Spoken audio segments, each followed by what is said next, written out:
Everybody, how's it going tonight? It's Monday night. That means it's Neon Nights. How you guys doing?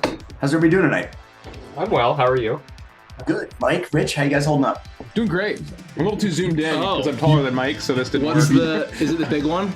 You'd be doing a little bit better if Mike zoomed you out. I gotcha. I'm gonna get started with the announcements.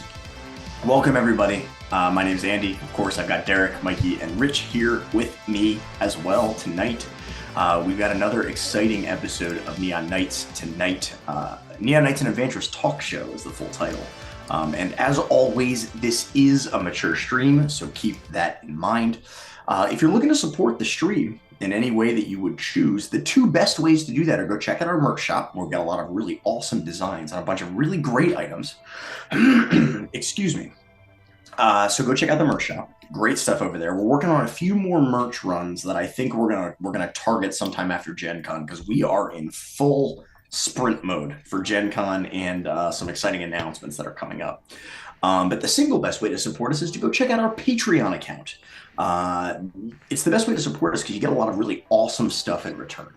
Some of the examples are exclusive campaigns that you can only watch on Patreon, and a vlog series that I've been doing, a Drive to D&D vlog series, which has gotten some pretty good reviews, and I'm happy to do it. It's been a good time. So make sure you do ! Patreon. Go check out the Patreon channel and check out all the really awesome tiers and stuff that you get in return. As always, we like to give an extra special shout out to our Diamond Scarab tier patrons and higher. But as usual, the names will be rotating on the screen right down there next to me. So we appreciate you. None of this would be possible without all of your lovely patronage. So make sure you go check that out. And then, of course, if you want to hang out with us in between streams, or you're looking to join this wonderful community, I already saw a few people in chat say that this is their very first LOA stream. So make sure you join our Discord, because it's the single best place to hang out with all of the people who you see in chat right now, and of course with us. That's where we are between streams. Great community. We've been building that community for almost 6 years now, and it has flourished into something wonderful. Outside of that, if you're looking for all of our social media, like our Twitch channel, where we also regularly stream, our TikTok, our podcast, all of that good stuff can be found at strodcast.com. That's strodcast.com. And of course, tonight, it's during all episodes of Neon Night streams, instead of doing Twists of Fate, you can give us a super chat of $5 or more to ask a question live on the show. Think about it like calling into a radio station. I will see your question pop up in chat. I will credit you with the question, and then we'll all talk about it and answer it. And so tonight's topic is going to be kind of a Gen Con survival guide. We're going to be talking about cons a little bit, mostly Gen Con, since this is the last Neon Nights episode before Gen Con. But if you have a question that is related to D&D, feel free to ask it. As far as our upcoming schedule goes, all of our streamed campaigns take place over on our Twitch channel. So make sure you go follow us over there.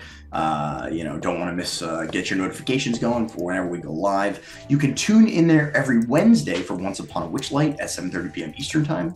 The next chapter of Icebound is going to be August 11th at 7:30 p.m. That's going to be after Gen Con, obviously. The first episode of Stardust Rhapsody will be August 19th at 1 p.m. Eastern Time. We're going to be playing all day on a Saturday, which is very exciting. It's been a while since we've done that. And then, of course, Neon Nights is now Mondays at 8:30 p.m. right here on YouTube. One very important note. The 31st is a Monday. Normally would be Neon Nights, but instead, we're going to be changing it to Once Upon a Witchlight. Because we're traveling on Wednesday, and instead of canceling our Witchlight session, we're going to be moving it to Monday, July 31st. I can't state that enough. We are moving Wednesday's Witchlight to Monday, July 31st. And the reason I keep saying this is because we are going to be making a very important announcement during that stream. I can tell you right now, you are not going to want to miss it. So make sure you join us on Twitch Monday, July 31st for Once Upon a Witchlight. We're still playing this Wednesday. It's the following Wednesday that we're moving. Yep. So we'll be playing like normal this Wednesday, and then the following Monday, we're playing Witchlight. And then it's worth noting that the Monday after Gen Con, we will be canceling Neon Nights because we will be tired and we will need the rest and the recovery. So after this episode of Neon Nights, it will be 2 missed weeks of Neon Nights before we see you again. So it'll be 3 weeks. 3 week gap. But we'll have a absolutely baller stream and topic to get to you when we get back. So I'm very excited for that. Can I do one plug real quick while we're on scheduling? You mentioned Stardust Rhapsody. I just wanted to call out that our patrons, for another perk to join Patreon, we're going to start sharing some of the character art that we've been getting back.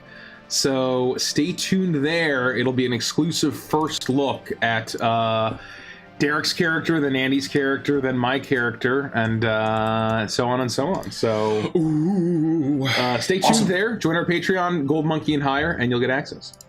Yeah, love that. Thank you. Great plug.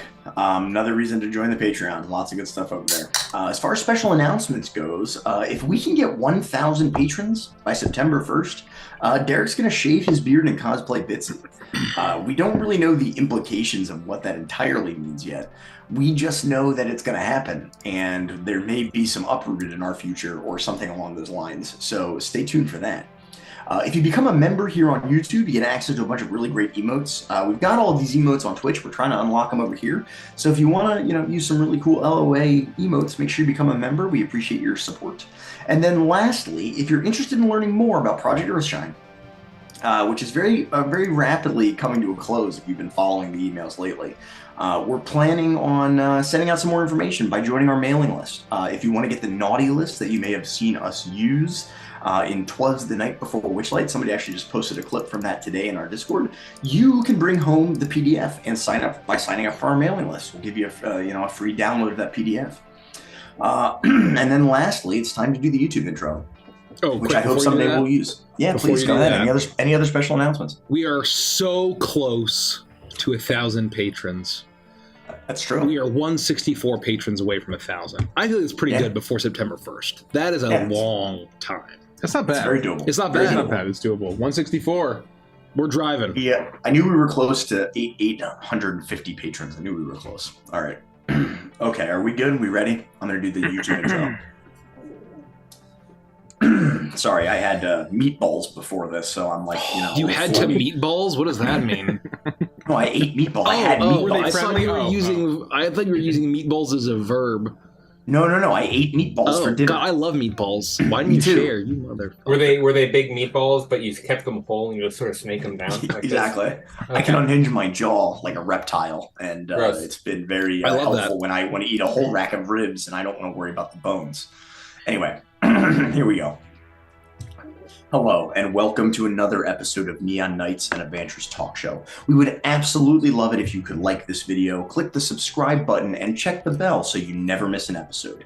Tonight's topic of discussion is Gen Con, a con survival guide. So be sure to leave a comment below, let us know what you think about this new talk show, and suggest future topics that you would love to hear about. Also, if you're looking to further support us, we would love it if you would check out our Patreon and our merch shop. So, gas up your Corvette, tune into your favorite synthwave station, and cruise with us as we enjoy another one of these beautiful neon nights. Thank you. All right, that's it. It's time to dive in. Does anybody else have any final thoughts or things about announcements? Anything we got to say before we dive right in? The older you get, the more you like soup. How many weeks in a row is that? You said that before. I've committed it to memory. You never have to mention that again. Yeah. Yeah, no, I won't. I won't. That was the last time. You're going to want it later, and then I'm not going to give it to you. No, no. Awesome. I don't think it's going to happen. It's time to get started. A couple of different thoughts. Number one is if you are tuning into a show like this, there may occasionally from time to time be light spoilers. That is not major spoilers, just minor light spoilers, something to think about. We like to talk about what happened on the previous episode of Once Upon a Witchlight. We often sometimes talk about behind the scenes stuff. This is very much a behind the scenes radio style show. And lastly, while we start doing our first segment, don't forget that you can ask questions by giving us a super chat of $5 or more, and I will read your question live at the appropriate segments and breaks. So of course, first up, let's talk about Witchlight. We had some pretty crazy stuff happen in the last few episodes, but of course last week, still no Bavlorna fight, and we left off on a pretty mega cliffhanger. Let's try to keep it relatively spoiler free. That's fine. We don't have to mention the cliffhanger. You too, chat. You too. Join us. Just that there was a wild cliffhanger, and it was pretty brutal. But more we can talk about that a little bit without spoiling it. So give me those thoughts first. Thoughts about the last session. Go ahead. I'll start. We had a comment on YouTube that said like something about the gamut of emotions during the session, and I totally agree with that. I love sessions like that where we had some mystery, some exploration, some insane wacky comedy, a full-fledged combat, and then a super kind of tragic and dramatic ending to the session, and it just checked every box. And I'm really excited to see how we deal with said cliffhanger next session, because I know I have ideas and I don't want to say them. So we'll save that for the session. I don't know if anybody else has ideas yet. I'm curious to see. I've got ideas. Okay. Well, I'm going to beat you to my idea first. I'll be honest, I don't have any direct ideas, and it's nothing that I can say at the moment. So maybe it'll come up in the next sessions of Avantris and Chill. It's not so much direct ideas, but just thoughts about the process and where we go from here. Mike, thoughts? I have ideas. And I'm going to suggest we just cheese it and get the fuck out of there. Oh, really? Yeah. We have everything that we need. There's no reason to stick around. Well, that is going to be very interesting coming from Gricko. Well, I think Kremi might be on the same page, so maybe Gricko doesn't even have to say it. I think this is Mikey. I totally agree. Okay, no, I'm glad you clarified, because I'm sorry, I didn't mean to cut you off. I thought you meant that Gricko was going to suggest we get out of there. But I'm glad you clarified, Mike. I mean, maybe Gricko will, but basically the idea is that we're in no shape, no place to stick around. We're beat up. Yeah, we're beat up. So I think that, like, I would say going back to Bloody Toes, like, giving her just the pot and saying deuces and getting the fuck out of there with what we've gotten, that's the best course of action, in my opinion.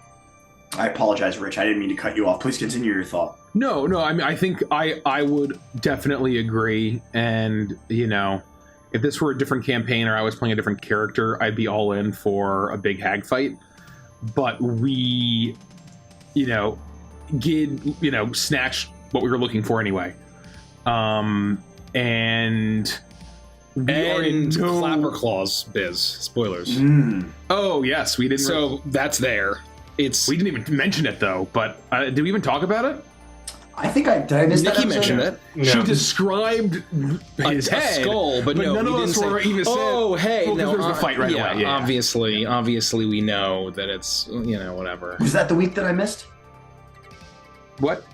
Was that the week that I missed? No. It was this last session. This past session. She described a skull hanging above the door.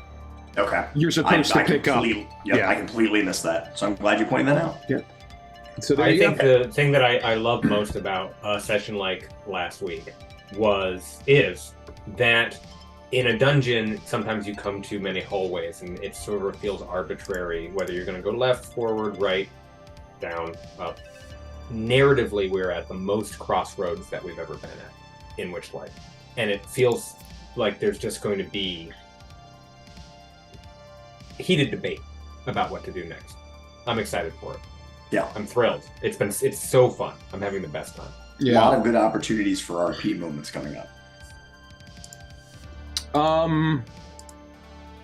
We'll have to talk off stream maybe about it. No, you know what? I might save my idea for the session. I have two ideas that I'm saving for the session. Don't tell me your idea. I think that's wise. I think that's very wise. I think we all we play it close to the vest, and we get in character like we do, like the consummate professionals that we are, and we discuss it in character. Yeah, very professional. I almost didn't have to ask what the predictions are, because you guys offered up the predictions. I mean, are we all in agreement that the prediction is no Bavlorna fight? 100%. I think if we do a fight and we don't have a silver bullet, we get our asses handed to us. Oh yeah. Frost probably has the most resources. That isn't a martial fighter. Yeah. And I am still like at a half tank, right? Maybe 3/4 down. Everyone else is running on E. What are we going to do? Unless Wintershins can really fucking save the day, and that is our silver bullet. Oh. But we don't know how... like, do we just run around her counterclockwise and just like stop her We have facing? a caucus race. Or if it drops her health, it's like in World of Warcraft where you like break their shield and the health drops by 10%. If it's one of those, we're fucked. Either way. Yeah, right. We're toast. I mean, it's worth a try, but is it worth the risk? If we don't figure out the thing, we can't just Zoolander the battle and be like, you can't turn right, you're fucked, and then you got to do what we say. No, that's not going to happen. That's not going to happen. Very insightful. Agreed. I agreed on all fronts, right? Like, I think we're kind of toast, and we're stuck between a rock and a hard place. So we'll see. I wish Mace was here. I would have liked to get some of his insights, on what kind of happened and where we're going from here. But all I can say is that if you make sure you tune in on Wednesday if you want to hear Mace's thoughts, because we always do Avantris and chill. I have a feeling that the next one will be extra spicy, and you're not going to want to miss it. So any other final thoughts on the last episode of Witchlight? No. Tune in on Wednesday. One. You're not going to want to miss it. Awesome. Then let's jump right in. Cool. So those of you who may be avid Neon Knights watchers may have recalled a certain someone said that they were going to double down and claim what we were going to talk about tonight, because if I locked it in, if a certain someone locked it in, then we'd all be forced to do our research, and then we'd be discussing that topic. Well, I lied, okay? You know what? Santa's not real, and sometimes Andy lies. Wait, spoilers. Never meet your heroes. Okay, oh my that's God. what I'm saying. What about Santa? Never meet your heroes, and Santa isn't real. So true.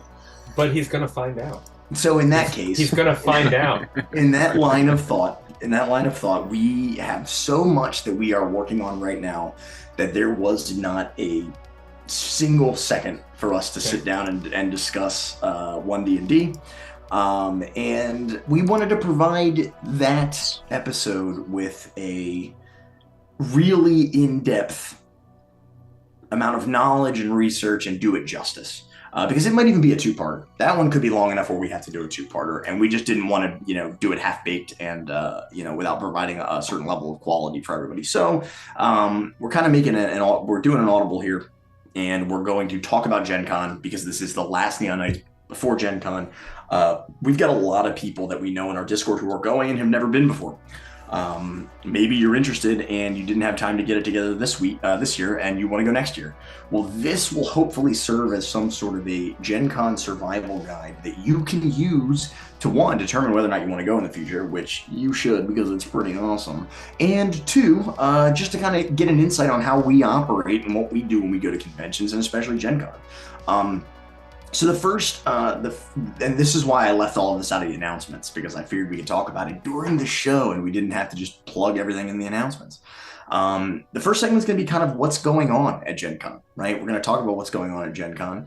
But first I want to give a brief overview, and I feel like we have the Gen Con master in our midst, and that is no one other than Rich. Rich, do you want to give a brief, several sentence overview on what Gen Con is? Sure. Gen Con is the largest, not even TTRPG, largest tabletop convention in the Western Hemisphere. I think only Essen Spiel in Germany is bigger. So it's the second biggest tabletop convention in the world. But that is more of a board game convention. It's obviously specifically. So is Gen Con, right? That's true. To a degree. But it is if you don't know what a convention is, in general, conventions are generally a weekend-long fun event around some sort of hobby or theme. We, in our 20s, we went to a lot of anime conventions and did the whole cosplay thing and sort of got bit by the convention bug. Yeah. And it's really been how I've done a lot of my vacationing and traveling and just conventions because I love them and they're awesome. And so a tabletop convention is just, instead of anime, you're swapping it out for tabletop games. And obviously, the sphere that we're in is tabletop role-playing, and so ever since I started going to Gen Con in 2019, I haven't missed one, and which isn't that many. It's 19, 21.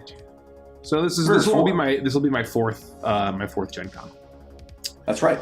And it's in Indianapolis, Indiana. It is usually in very early August or very late July. And it's 4 days long. It starts. There's a full day on Thursday, a full day on Friday, a full day on Saturday, and a pretty damn good solid day on Sunday. I think programming ends at like 3 p.m., 4 p.m. on Sunday. Yeah. It's in my top 2 favorite conventions of all time. Period. Yeah. The other one being MagFest, which is a totally different kind of thing. If you like cons, go to MagFest. But spiritual. So then I roped in the following year in 2021, I was able to rope in most of the gang. I think everyone but Mace. Yes, everyone but Mace was there. Yep. And then last year, Derek couldn't make it and Mace wasn't there. So it was a bit of a smaller group last year. But this year, everybody will be there, including everybody's significant others, our honorary mod / good friend Reed / Loclo / Lockless. He'll be there too. And we have 4 panels. It's our first time doing panels, so that'll be interesting. It's our first time doing an official meetup at Gen Con. It's going to be a wacky, wild time. So if you're in the area or if you like tabletop games, we hope you can make it. I know it's coming up quick, but if you can, join us. It'll be interesting. If you're truly unfamiliar with what conventions are, then know that a panel is a term that we use in a convention to refer to a form of presentation where an expert or what? Don't laugh. No. This is important. It's good. It is important. There's an audience. People interact sometimes. Derek's cleaning right now. I'm smiling at your brilliance, Derek. Your brilliance never ceases to astound me. Derek, articulate. I mean, you're the master of this.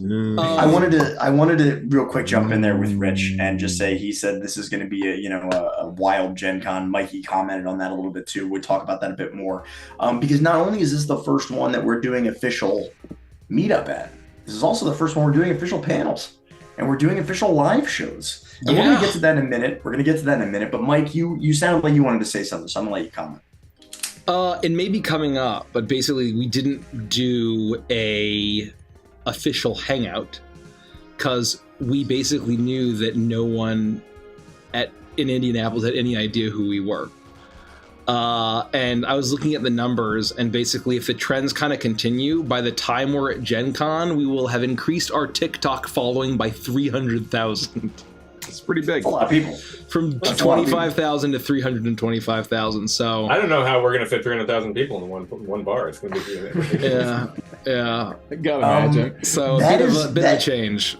That is something I would like to talk about a little bit. When we get to the part where we talk about the hangout a little bit, I want to tell everybody the pains that we went through to find a venue and what we had to talk about and discuss. Give a little behind the scenes, but we're going to get there. Awesome. We actually got our first question. I'm going to grab that and save it for the moment while we're cooking right here, and we will address that comment soon. But I do want to shout out Eric and say thank you so much for the question. We'll be answering that shortly. Thank you. Thanks. Before we do, let's segue into just real quick. Let's talk about our panels and our live show, and then we can answer the question, and we'll just keep on rolling. So we're doing 3 panels and we're doing 1 live show. Let's save the live show for the end. I know that as far as panelists go, every member of Avantris that can get on every panel is going to do their best to be on whatever panel they want to be on. So we know that at least 3 or 4 people will be on every panel. I don't think we know the exact specifics, except that our DMs will be on our DM panel and our players will be on our character panel with some sort of mixing and mingling in between. Do we want to, I think we should just give a little brief overview and talk about our panels a little bit more in depth. I'm happy to start with the first one, and Rich, maybe you could comment on it since you and I delivered this panel together alone at Anime USA. We did the character panel, which we had 2 episodes on Neon Nights. So if you want to hear Rich and I and whoever else can join us talk about creating a character live, that's going to be one of our panels. Rich, why don't you talk a little bit more about it? Just tell us, just give them a little overview. Yeah, it is a.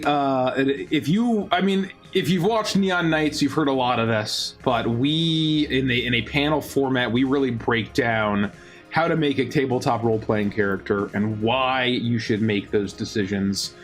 And I actually used a character as an example throughout the whole process, and it was a character that Derek and I had discussed him potentially playing at one point. We ended up nuking that character and then switching to a different character, and that campaign got nuked anyway. So yeah, a lot of nukes. But I think we'll probably do that again, where we'll use a character example and we'll walk through the character creation process with that example. And we're going to say the word theme a lot. We're going to say the word archetype. We're going to say the word crystallization. We're going to say kernel a whole lot. And it's an opportunity for us to. I think we have a pretty unique and maybe bizarre and not very common way of making characters here. A, that's super collaborative.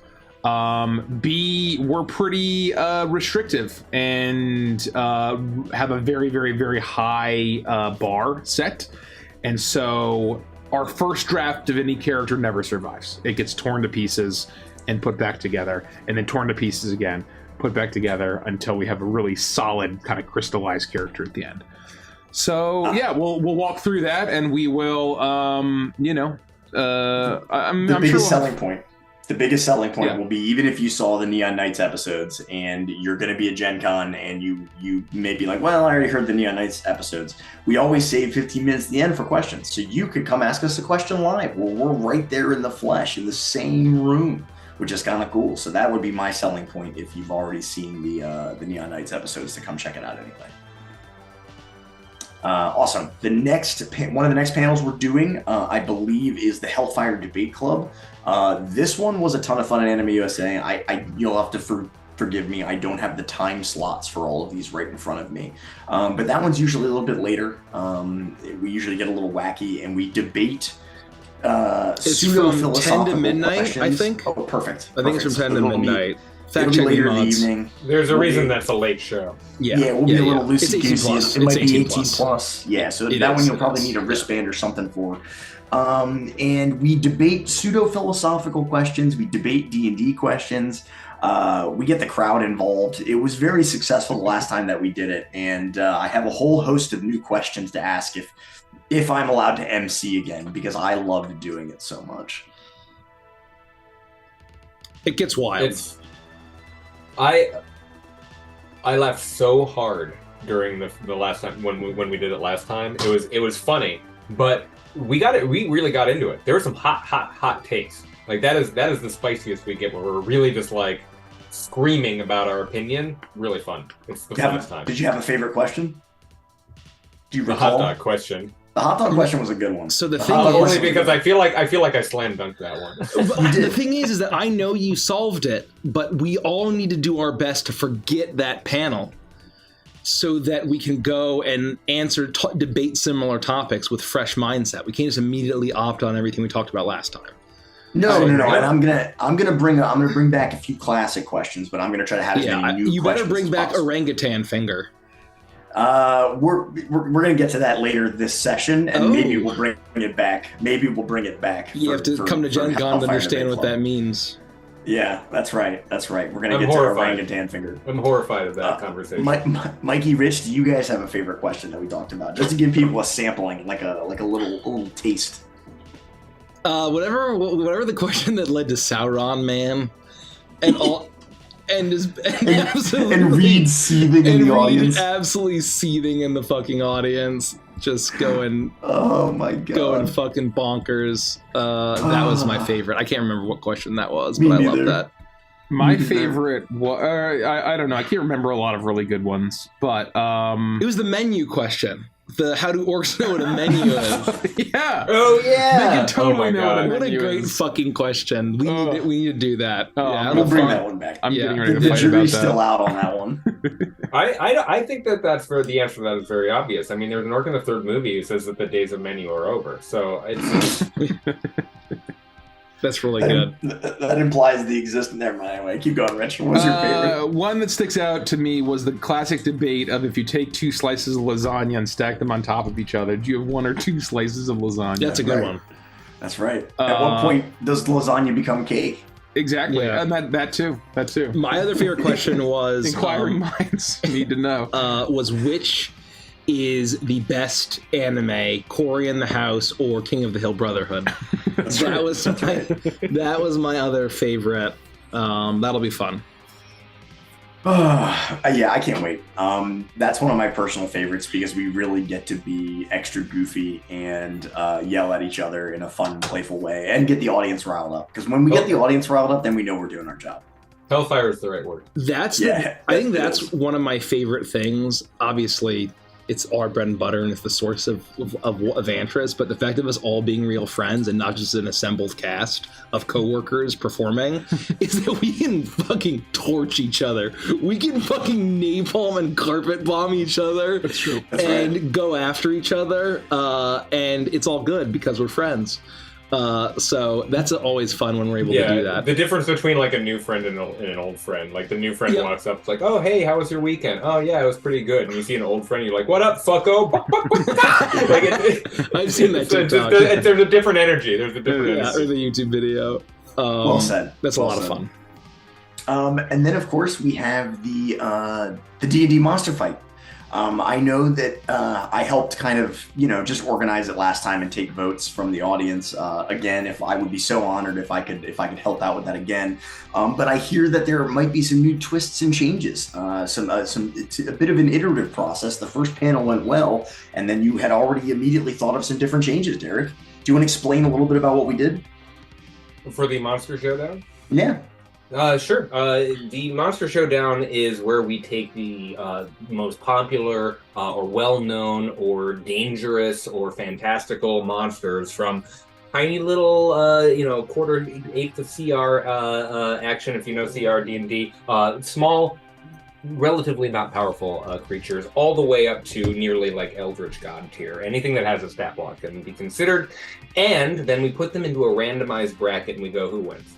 And whoever is at the very end, where head-to-head, finally takes it and wins the day. And we solicit audience feedback specifically for each one of the battles, especially towards the end. We have to sort of rapid-fire the initial ones, but as we get farther into each bracket, we add additional twists and elements. For example, what biome or combat arena might they be fighting in can have a huge impact on whether or not a monster might have advantage in a given fight.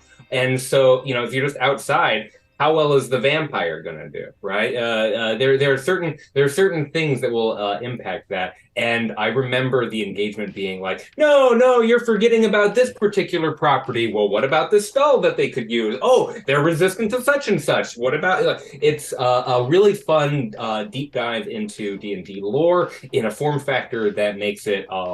competitive and spicy and fun. I love talking about it. I'll do it every day. Are you pulling out some tricks out of your sleeve this time, Derek? Do you have some new tricks up your sleeve? Maybe. Okay. One thing I'll say is that we did a lot of it was just basically straight up and kind of more combat wise. Yeah. I think this time Derek and I talked about where we're going to, I think that basically we'll make every single fight will have a major twist. Every single battle will have a major twist. So it's not so easily. And I think that it'll be up to the panelists to come up with really creative ideas to to pitch for the giant rat. I think the giant rat has a chance to win if we come up with some creative ideas. Yeah. So I agree. It's all about different goals. I think that we take a more narrative approach to it this time. Those are the kinds of tricks that we're going to keep up our sleeve. Yeah, so that'll be... Stay tuned. I mean, the giant rat can probably beat an ancient dragon as long as the dragon steps through a wood chipper first. No big deal. Yeah, exactly right. Well, one of the twists is one creature starts inside of the other creature. So the giant rat would definitely take it. Yeah. Awesome. Rich, do you have any comments on the monster fight? I know that you weren't involved last time, but I'm curious if you just have any thoughts regarding, maybe suggestions, or have you talked to the gang about, participating? Thoughts? Anything? I do. I wasn't there for it. I don't know anything about it. I heard it went well, and I don't think I'll be on this one either, so I just hope it goes well. Hey, I just wanted to ask. Just figured I'd give you the opportunity. And then this one I don't know if we can talk too much about, and that's okay if we can't, because then we'll move on because we've got some questions in the hopper. But I wanted to see if maybe we could give a little teaser or a little something to everybody in chat regarding our live show, which is so ominously titled An Evening with Chuckles and Friends. I think we discussed the whole premise. So what I'll do is for those watching, because you're watching me on nights, you're one of the few, the committed, the proud, the Neon Knights watchers on Monday night. And oh my god, it's a SEAL team. And so basically the party, it's a kind of an alternate universe Feywild Carnival LaCrew. Before or Gricko and Frost never show up. And so the party involves Chuckles pre-death, of course, Cremmy, Gideon, and then played by Richie and Mace, obviously. What? And then two characters from our Rooted campaign.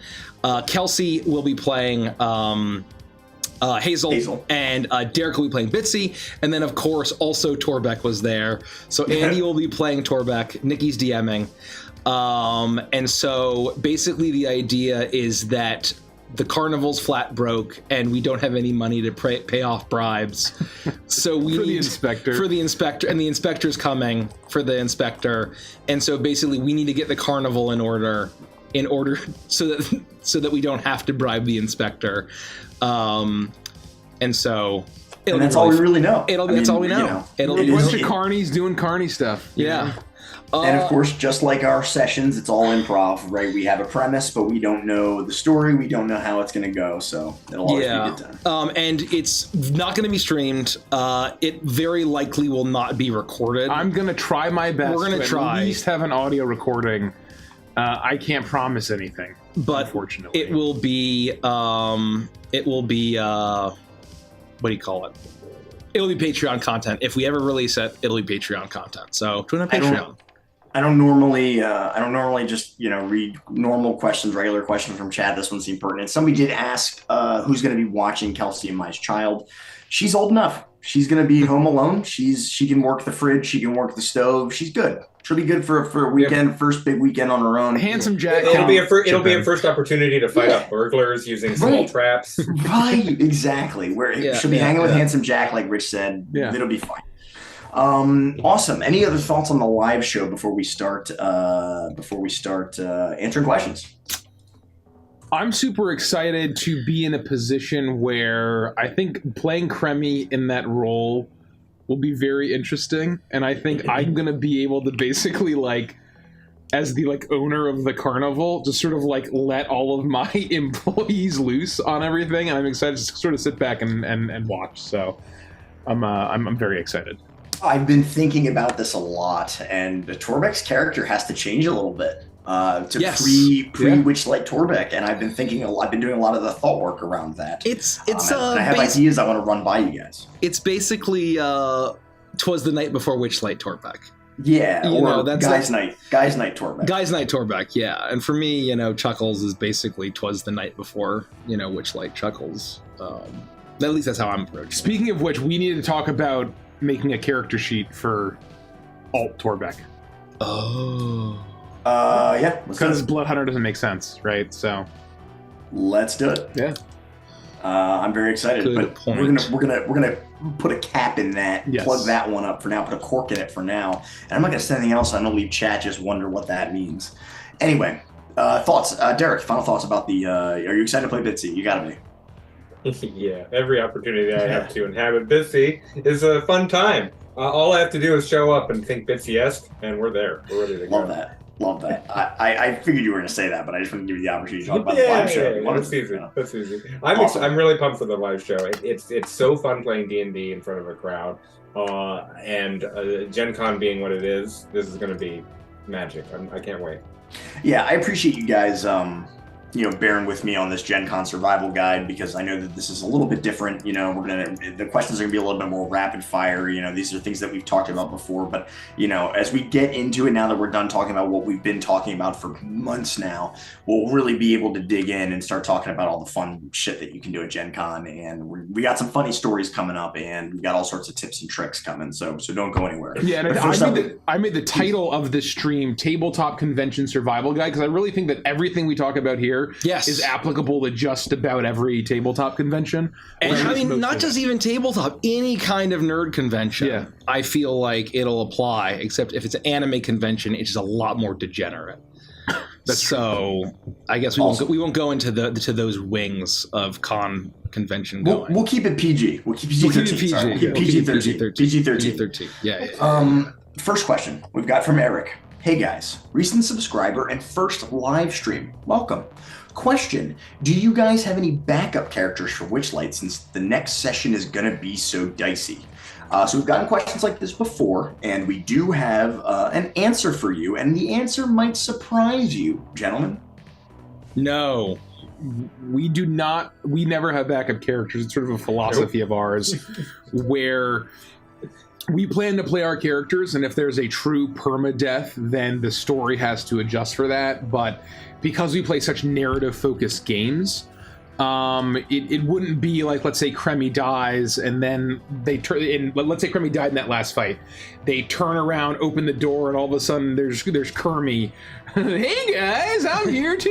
It's me, Kermie's brother. It's Kremi's brother, Kermie. It's just Dr. Etouffee. I forgot they're brothers canonically, or cousins, I think at least. I think you said it was his brother in episode 1. Oh, in episode 1, you said it was your brother. So anyway, go ahead. I think it's worth mentioning. We get this question. We always answer the same way, but I always think it's worth to put in a caveat that resurrection is a thing in D&D, and I think that we choose to make it narrative. So like if you ever watched Prime, there's a whole little mini arc where we had to resurrect a character, right? And that was very exciting. And I think that makes it more fun, as opposed to just being like, well, I'm going to just roll a new character, or, I'll just use the diamond here and do the thing, right? So there's a little bit extra to it, and the dice tell the story, and then we turn that into more of a story.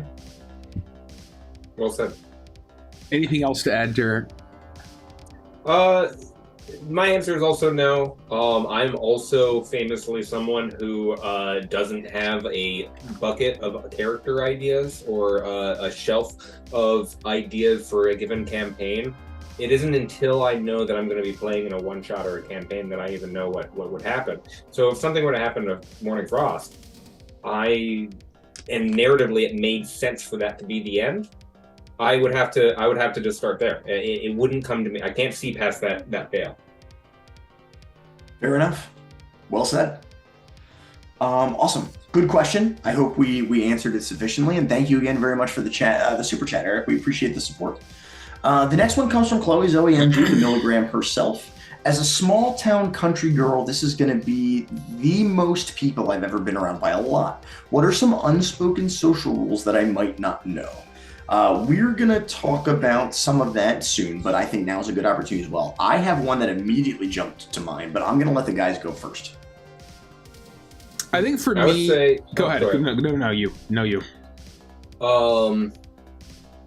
I would say there's a balance to be struck between respecting everyone's personal space in any given arena, and also engaging in I've got a frog in my throat. Engaging with others, generally speaking. I've found some of the friendliest, warmest people in absolute strangers at Gen Con, but at the same time, there's that same balance that I want to strike when it comes. That's not a terribly good answer, because it's like, oh, well, just find the balance, but it's good to think of both. Right, when you're navigating and you're not engaged with somebody, and you're going down a hallway, or you're in the trade area, or example, just being mindful of others, and making sure that you're not running into anyone in your excitement and hurriedness to see everything and do everything. That's an example of personal space respect, right? But just being warm and open and genuine with folks, especially the folks who are behind the booths, because that is a hard day every day for them. That's a respectful, warm, positive thing.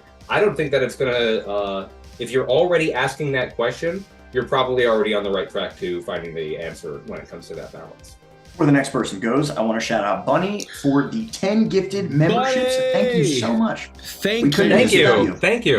Unbelievable. Welcome to the Honk Legion, everyone who has joined. And if we get more and more and more awesome Avantris emotes, the more memberships we have. That did just unlock our next emote slot. It did? Yeah, it did. Heck yes, we'll add another emote before the night is up, and we'll see how many emotes we can unlock. Amazing. Depending on how many memberships we get. And if we get more throughout the night, we might unlock more emote slots. Yeah. So, Gentlemen, social rules. Rich. I have a few things. One is that personal space, obviously very important in general, but just the caveat of when you're in the dealer's hall and sort of the expo hall, it gets tight, right? So you're going to, there might be times depending on, especially if you go in the morning, there's just a lot of people. And so it's very similar to being in, I don't know if you've ever been in, standing room only concerts. It's kind of similar to that vibe. So just obviously be mindful of kind of physical contact, but sometimes it's a little unavoidable. Keep moving. Yes. So my second thing, or get out of the way. Get out of the way. That was the one I was gonna say. Oh my god. Keep fucking moving, or get out of the. Do not stand in the middle like. What I will say, I think that there's a nuanced way to say this. First is that in any kind of causeway, whether it's the aisles with all the vendors or the booths, or even outside, like in other areas of the convention center, if there's kind of like a causeway or a hallway, generally it's stay on the right, whichever direction you're going, so that you can sort of pass. It's like driving here in the US. And then in the expo hall specifically, when you're looking at all the booths and all the awesome products, there's almost like 4 lanes. And the central core of those aisles, make sure that you don't like stop and look and just stop in the middle of the aisle, because there are people that want to go through. And a lot of people do that, and it's super frustrating if you get stuck there, especially if you have to be somewhere quickly. So generally try to get closer to the booth if you want to stop and look, and then once you want to move, go back to the middle and kind of continue on. Thoroughfare, the causeway. I was going to say this one because this is a rule for life, not just for conventions. Yes. It is something that everybody does. This isn't like a small town country girl thing, right? This is just something that people who are unaware of themselves do. When you are walking and something catches your eye and you want to look at it, don't just stop where you are because there's 1,000 other people behind you and it causes traffic jams. So just be aware of where you're standing. And if you see, yes, exactly. Get out of the way, step to the side, let traffic keep going. Thank you, Rich. You read my mind. That was my one. And if somebody is not doing that, you can still be patient and courteous. Someone will get in your way, and you be 100% patient and courteous. But now that you're listening to us, definitely divert. Just be mindful. Does anyone else have anything else? Because I have one more. I would say if you are generally uncomfortable as a person, and I mean this in like in a total neutral way, not saying that you shouldn't be comfortable around people, and you have a difficult time saying no, know that it is totally okay that if there's some carnival barker type booth person like we are when we run a booth, try to say, hey, come over and try this, come over and try this. You like D&D? You like D&D? It's totally fine. It is okay to say no thank you and move on. It do not feel like you need to go and spend your valuable, precious Gen Con time on something you have no interest in. So feel free, feel empowered to say no thank you. No thank you. That said, your time is valuable, other people's time is valuable. So if there's someone at the booth and it's the opposite and they have a lot of customers, make sure you're cognizant of their time because they're trying to talk to as many people as possible. So just make sure that you're cognizant of the time that other people at the booth that they're working with as well. So it's a little bit of give and take. Great advice from everybody. Before we move on to the next question, that last comment made me think that there is probably some non-zero number of people who open up TikTok now and go, hey, that guy wouldn't stop asking me to play D&D at Anime USA in 2019. Fuck that guy. Now, the anime con overlap with D&D is shockingly low. I was just doing my best con shocking. bark, though. I was doing my best carnival barker. That's why we're there. Yeah, and that's why they're there. Good. You did a right? good job. You did a good job. I was trying to be a steward for the game. Yeah. You know, just a peek behind the curtain in terms of like being a vendor. Not that we're at that point yet, but you have to, you know, obviously you have to pay to like bring all your stuff there. You got to pay to set up. You got to pay for the booth. They have to pay to get their goods from the loading dock up the elevator into the convention center. That might be $1,000 per elevator load, right? So depending on the city, of these very small vendors, they're just hoping to break even, right? So like that's just sort of a layer of context of like why a lot of them can be very salesy. And I have one last thought, and then we can move on. Please. I have one last thought. Okay, perfect. Please. My last thought is, especially if you're from a small town and you've lived in that small town your whole life, you might very likely probably meet people that are from very different walks of life, different cultures, different sensibilities, whatever it is, very different people. Whether you're sitting down to demo a game, whether you sign up to play a game of Call of Cthulhu and someone at the table, that doesn't mean that you need to tolerate anything that makes you uncomfortable. You can always get up and leave, right? I'm just sort of as a general warning that you get all sorts of characters at these sorts of conventions. And so just don't be caught off guard in case people say things or act a certain way that maybe you've never seen before in your whole life. And on the flip side, never assume malice, where a lot of times it's just basically a failure to communicate or to a different perspective. Yeah. Awesome. Derek. When it comes to crowds and busy spaces, the bigger halls and the exhibition places, outside even, loud, busy, people, sure, the different experiences, be open to all of it. But my first day, I spend some time finding a few serenity spaces near the things that I'm going to be regularly visiting over the course of the days. That's because I have a hearing loss. It's not reduced volume, it's distorted sound. So it's a little noisy. If I cover this ear, it sounds like I'm underwater. And when I'm in a crowd for too much time, I get exhausted very quickly. And so I need to find a place that is quiet, and there's no designated quiet arena, to my knowledge. Maybe there is. There is. There are quiet rooms, but you can also find... Okay. Yeah. But I do like to find like a serenity space or a peaceful area that I feel is my own. It might be a staircase somewhere, or it might be like, not to get in people's ways, but like near an area that is going to have less foot traffic overall. That might be outside, that might be inside. They exist, and finding those is one of my goals day one.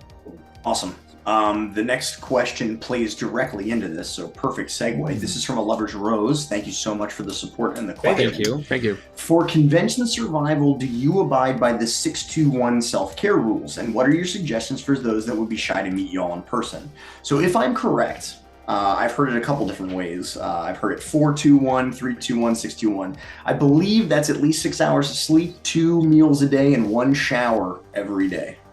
Especially at anime conventions, they tend to bring that first number down, well, sometimes the last number too, but the first number down to about 3 hours. The idea, that's a really, really good rule of thumb. And if you've never heard of this before, the idea is that Gen Con is 4 days long. That is, what is that, 25% longer than most conventions? Something, I have to check my math. It's like 30% longer or something crazy. It's longer than most conventions you'll go to. Every single day that the convention exists, it is going to wear on you. You need to make sure that at least every day you're getting 5 to 8 hours of sleep.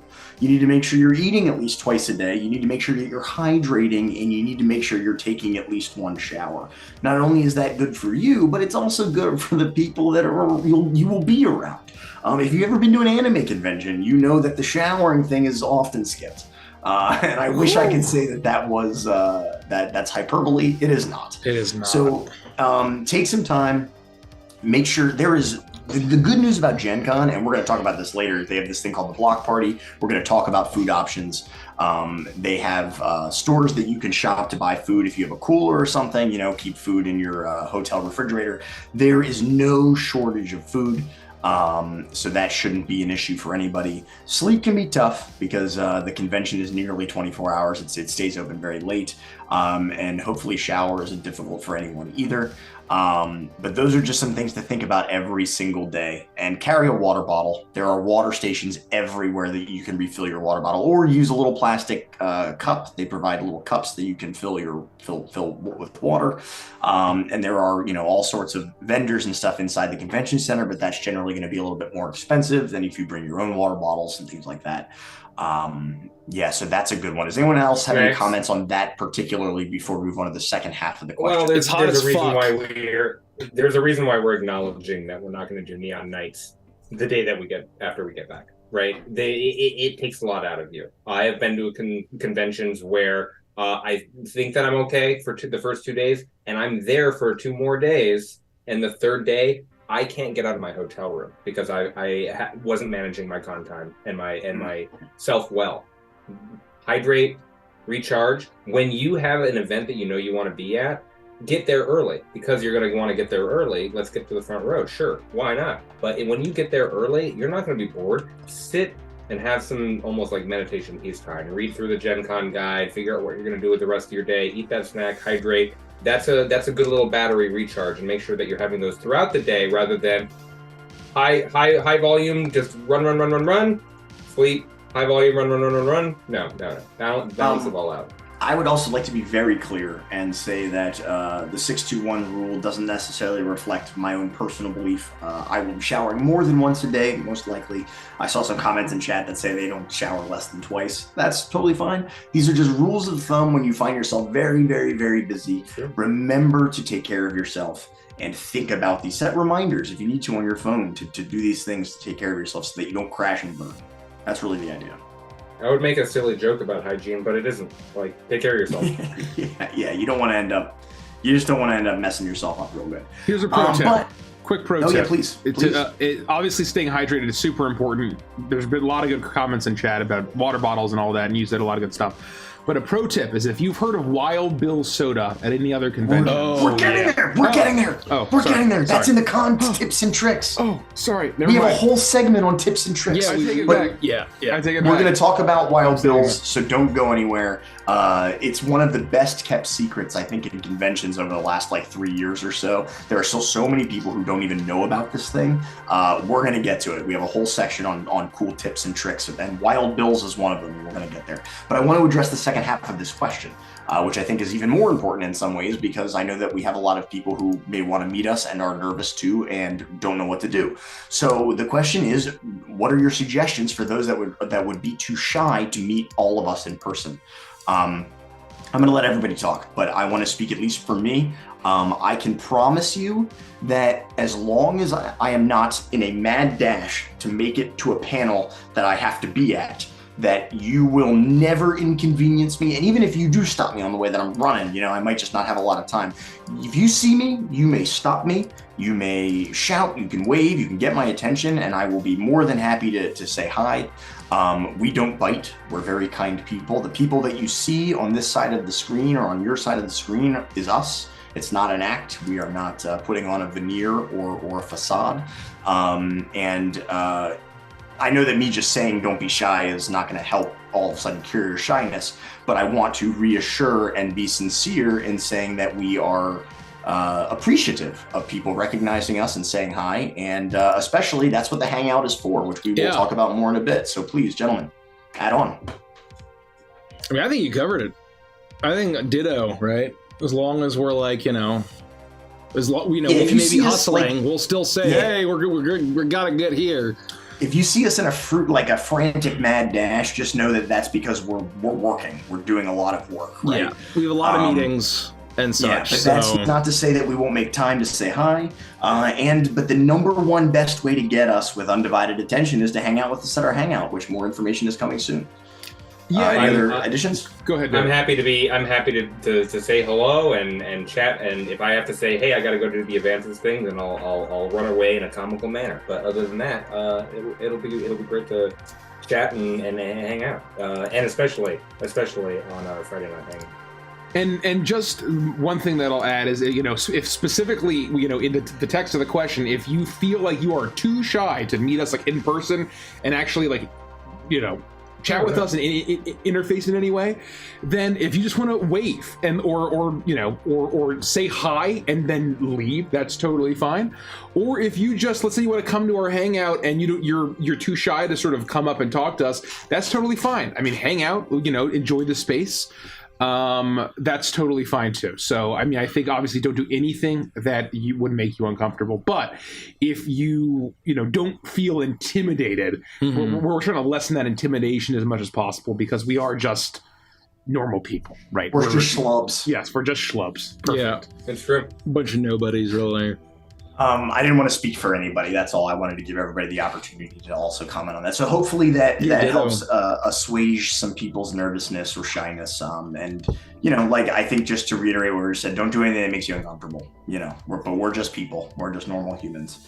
Next question is actually not a question, but it's from Vertebrate Shake, who I haven't read that name in a very long time. So it's good to see you. Thank you so much for your super chat. And they said, looking forward to the live show at Gen Con. We are too. I hope you enjoy it. Thank you so much. We appreciate your support. And then of course we've got one more question from the Milligram herself. One more question, she says. Is there security/restrictions for what you can bring in? Very few events out here have security, but I know big events have it. So they don't, correct me if I'm wrong, I don't recall ever having my bags checked, but they absolutely do have very explicit rules what you can and cannot bring into the convention center. Yes.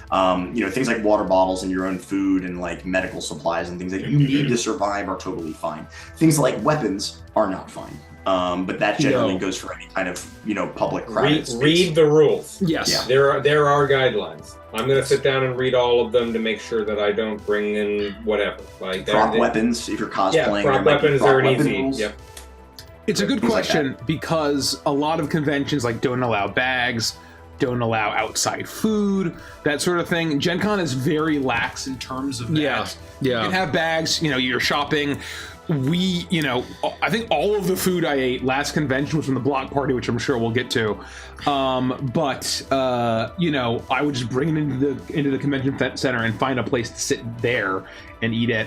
But that's not to say that's not applicable for Gen Con, right? If you go to PAX Unplugged, it's in Philadelphia. There are metal detectors at every single entrance. It's in Philadelphia. Welcome to Philly. Yeah. They lock every single door except like 3 so that they can funnel you through a very serious security system. They check bags, they do wands, they do metal detectors. I love Philly. They force you to pour out certain drinks. It's very different. So just keep that in mind in case you're in one of the either location or the con staff decides to manage it differently compared to Gen Con. It might be different. Yeah, I was threatened with gun murder and violence on my at PAX Unplugged because I went to the liquor store and bought Samuel Adams. So the clerk thought that I liked the Patriots football team.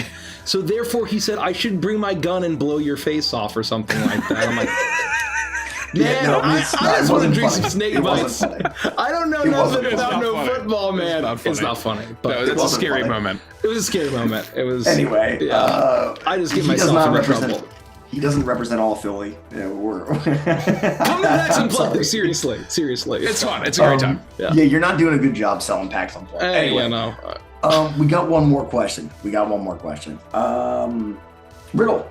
I'm thinking about going in 2024. This question is very important. How far out do you recommend reserving a hotel? Well, see, I don't think that Rich is going to have any opinions regarding this. Rich, take it away. I won't even say anything good. If at all possible, the second badges go live, order your badge. You have 2 or 3 weeks before the room block goes live. If you want to have a remotely convenient place to stay, you have to buy, or you have to at least book and reserve your rooms on day 1 of the room block. And even then, you still might get unlucky. And, if depending on your lottery number, you might still have to stay a few blocks away or maybe a mile or 2 away. It is a very, very, very competitive room block process. and they do everything they can to limit demand, but you have to have your badge. You can only reserve one room per every 2 badges. And so I would recommend, if you have lots of friends going, buy all of your badges individually. Then you will all get a lottery number and have them all try to log into the housing portal at noon on whatever day that it goes live. And you will get your time that you are allowed to go into the process and into the portal and book. That is, in my opinion, the best and really only time to book a hotel room if you know that you're going. Otherwise, you're at the mercy of Airbnb full price hotel rooms, or if you're in the room block, it's going to be by the airport and it's going to be a 30-minute Uber ride. That's my strong recommendation. So the advice here is that if you get a big enough group together, like we did, and we had like 10 people who all had badges, we had 10 opportunities to snag like 3 or 4 rooms, So the more people that you're all going with and you're fitting 4 or 5 people in a room, it gives you a better chance. This is what I take. And no lazy bones. No one gets out of it. Like, I'll buy my thing. No, everyone has to get it or they don't get to stay. That's the way that's how the rules go. Convention rules. So hopefully we answered your question well. If you are thinking about going in 2024, we highly recommend it. It's a lot of fun.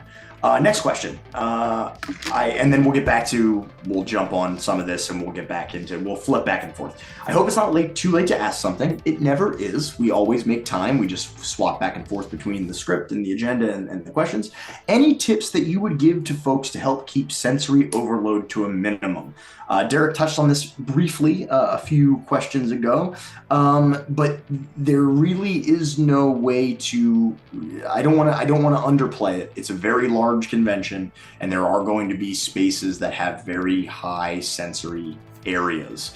But as Derek mentioned, and hopefully the other guys have some more advice as well, there are safe spaces, there are quiet spaces, there are medical areas as well.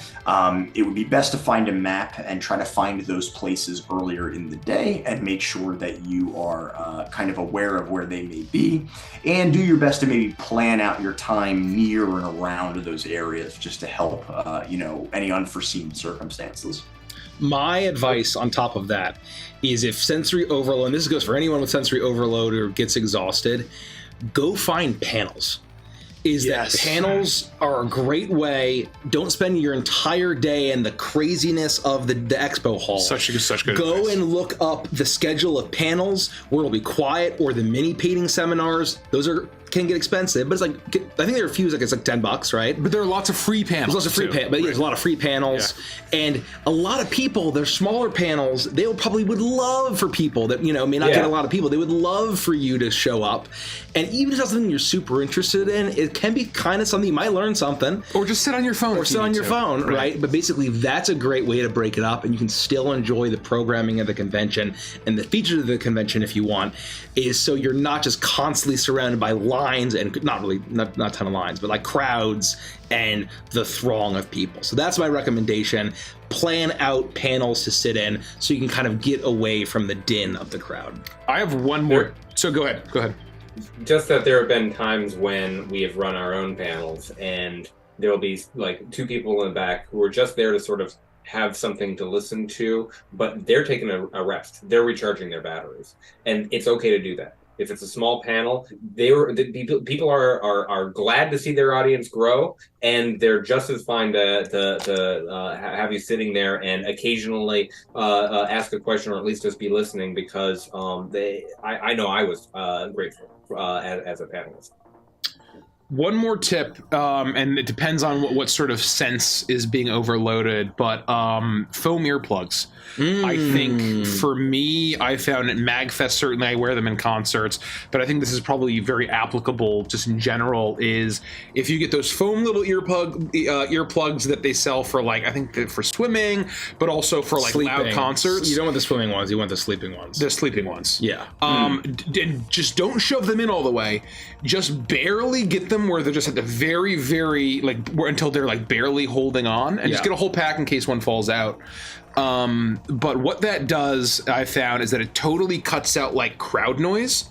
But if you're next to someone and talking, you can still hear them clearly. Yep. So it's this weird, it's like a very effective, but sort of it's strange how it works, at least, is like, it's this filter over the audio. Yeah, it works like a dampener. Exactly. Yeah. So it like dampens all of the crowd noise and it dampens the constant din, but you can still have a conversation with someone. You can still have a conversation with the vendor right in front of you, and you can sort of increase and lower the effect by just sort of pulling them in and out little millimeters. And if you want to go a little fancy, there's a lot of people who like are either roadies or they work at rock venues or they work around like loud factory machines or airports.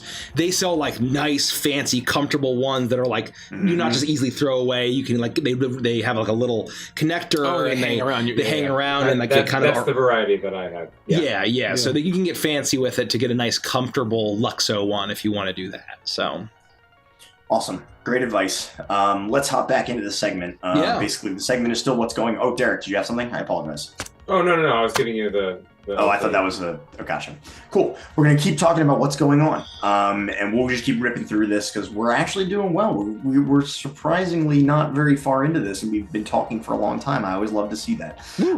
So why don't you tell me a little bit about some panels that you might be interested in? What are we looking to do? I know that we've been telling everybody else what they can do. What do you guys have on your schedules that you're looking forward to? I know there's one thing that Rich signed all of us up for, most of us. So I think my answer will be a little different this year than last. I don't even know if I should say this. Well, then don't. What I will say is, who cares? I have been looking into more industry. This is how I'll put it. I've been looking into industry panels, and so there are a lot of industry-focused events and panels that we've never really gone to at Gen Con. And Mike and I did a little bit of it at Origins, and I think we'll do a lot more of it at Gen Con. Yeah. So that's what I'm most excited for. Yes, and I'm super, super excited for it. And it's all sides of the gaming, the gaming industry gamut, from publishing to manufacturing to retailing to distribution and everything in between. And so I think that's a whole side that I love when I'm brand new to a topic and I go to a convention that has a track or at least has panels on it. I just consume everything I can. The first time I got into cosplay, there was a specific Anime USA convention where Nikki and I literally spent the entire convention in cosplay panels. Yep. And I learned so much that one convention, so I'm super excited for that track. And it was the same thing in Origins. Rich and I like basically found the relevant industry panels, and we were just literally in everyone's off in like the big expo hall or like the gaming, and there was this little wing where they had like a couple of panel rooms, and we were just zipping in and out for most of it. And we were in like the trade association lounge room. But I'm very excited for the industry panels. I think that goes fourfold. Yeah, I think it goes fourfold. But there are other panels. Tell us about some other stuff too. Some other stuff. So my what I normally like to do is that the game Dragon Dice will have fun little kicker like draft tournaments. And I try to go to one of those every Gen Con. I really love the game Dragon Dice. I don't get to really play it outside of conventions. I really, I'd like to, but I just don't. And it's a great company, very small company. Dragon Dice was released by, what's the company that published D&D? The original one. TSR? TSR. It was created by TSR. And they failed and went bankrupt, or they shut down a couple years later. And so this company, this company of people who are mega fans of Dragon Dice, they created a company to buy the rights from TSR to Dragon Dice, and that's all they do. And they basically kept the game going and it's been decades. And it's just this passionate community of people all around the world who own it and run it. And so support them, check out Dragon Dice. Andy actually put me onto it. He's the one who told me about it, and he showed me at our first Gen Con, and I fell in love immediately with the game as soon as I demoed it. And it's basically like, how can you have a miniature war game in a super simple, breaking down to the baseline levels, to have it as stripped down as possible. And and add in kind of the collectible TCG element of booster packs, that's Dragon Dice. And to me, that's very addictive. The dice that you roll function as your units, which is really fucking cool, in my opinion. Yeah, and there's a ton of factions. That's a conversation for another day. We are also doing, I don't know, I think a lot of us are doing a Warcry. There's a Warcry event, which is Games Workshop that makes Warhammer and Age of Sigmar. There's a miniature skirmish game called Warcry. It's a miniature skirmish game version of Age of Sigmar. And there's an event where basically we get a whole warband and unpainted, and then they teach us how to play the game, and I think we play a game. And so that's really cool. They revealed some new warbands that are coming out that are fucking vampires versus like witch hunters, and it's cool as fuck. So I'm very excited for that. So if there's a game that interests you, go find a demo. Right? That's the thing that I say. A lot of people forget where like, oh, they just are kind of going around and looking. It's like, no, there are a lot of people that are either they work for the company that makes it and they're running demos. I strongly recommend signing up for those. That's my overall thing. Sign up for demos. Where one of the most fun moments I had at this past PAX Unplugged was me, Richie, and Lone Guard were the only people left at the convention on Saturday. As far as like our group, right? Yeah. We were the only people left, and we went and sat down and played Pirate Borg. It's the first time we had ever played Pirate Borg, run by someone who I don't think he worked with Limithron, but like was his friend, or Luke. The book's right there. Yeah. Oh yeah, Luke who runs Limithron was an official Pirate Borg DM or GM, and we had a great fucking time. And so learning how to demo, and one PAX Unplugged before anyone else, kind of when it was just me, Richie, and Nikki that would go. We have a buddy that lives in Philadelphia, and there was a demo night for Root, my favorite board game ever, and the designer of the game was there, Cole Worley, and he was going around teaching people Root and answering questions. And I was already a fanboy of the game, but our buddy who had never played Root before, it was very helpful. Whenever he had a question, we could generally answer. It was, oh, we want to know? The guy who designed it is right there. The designer of the game was right there. So oftentimes you can really enjoy some very amazing, intimate times with people who worked on the game, maybe even designed the game, especially if it's a small TTRPG indie company. So that's my little life hack. Derek. Anything in particular? I definitely have a few seminars in mind. I'm going to say seminar or panel in mind. That will be enlightening because of my interest in like game design and board games and stuff like that. But I will say that I'm going to Gen Con not just obviously to be with my friends and to see all of the things and to do the panels that we're going to do, but because so much of the fun that I've ever had at any convention is discovering the new. And so I am making spaces. There are blank spaces in my schedule where I'm just going to go and be like, that looks neat.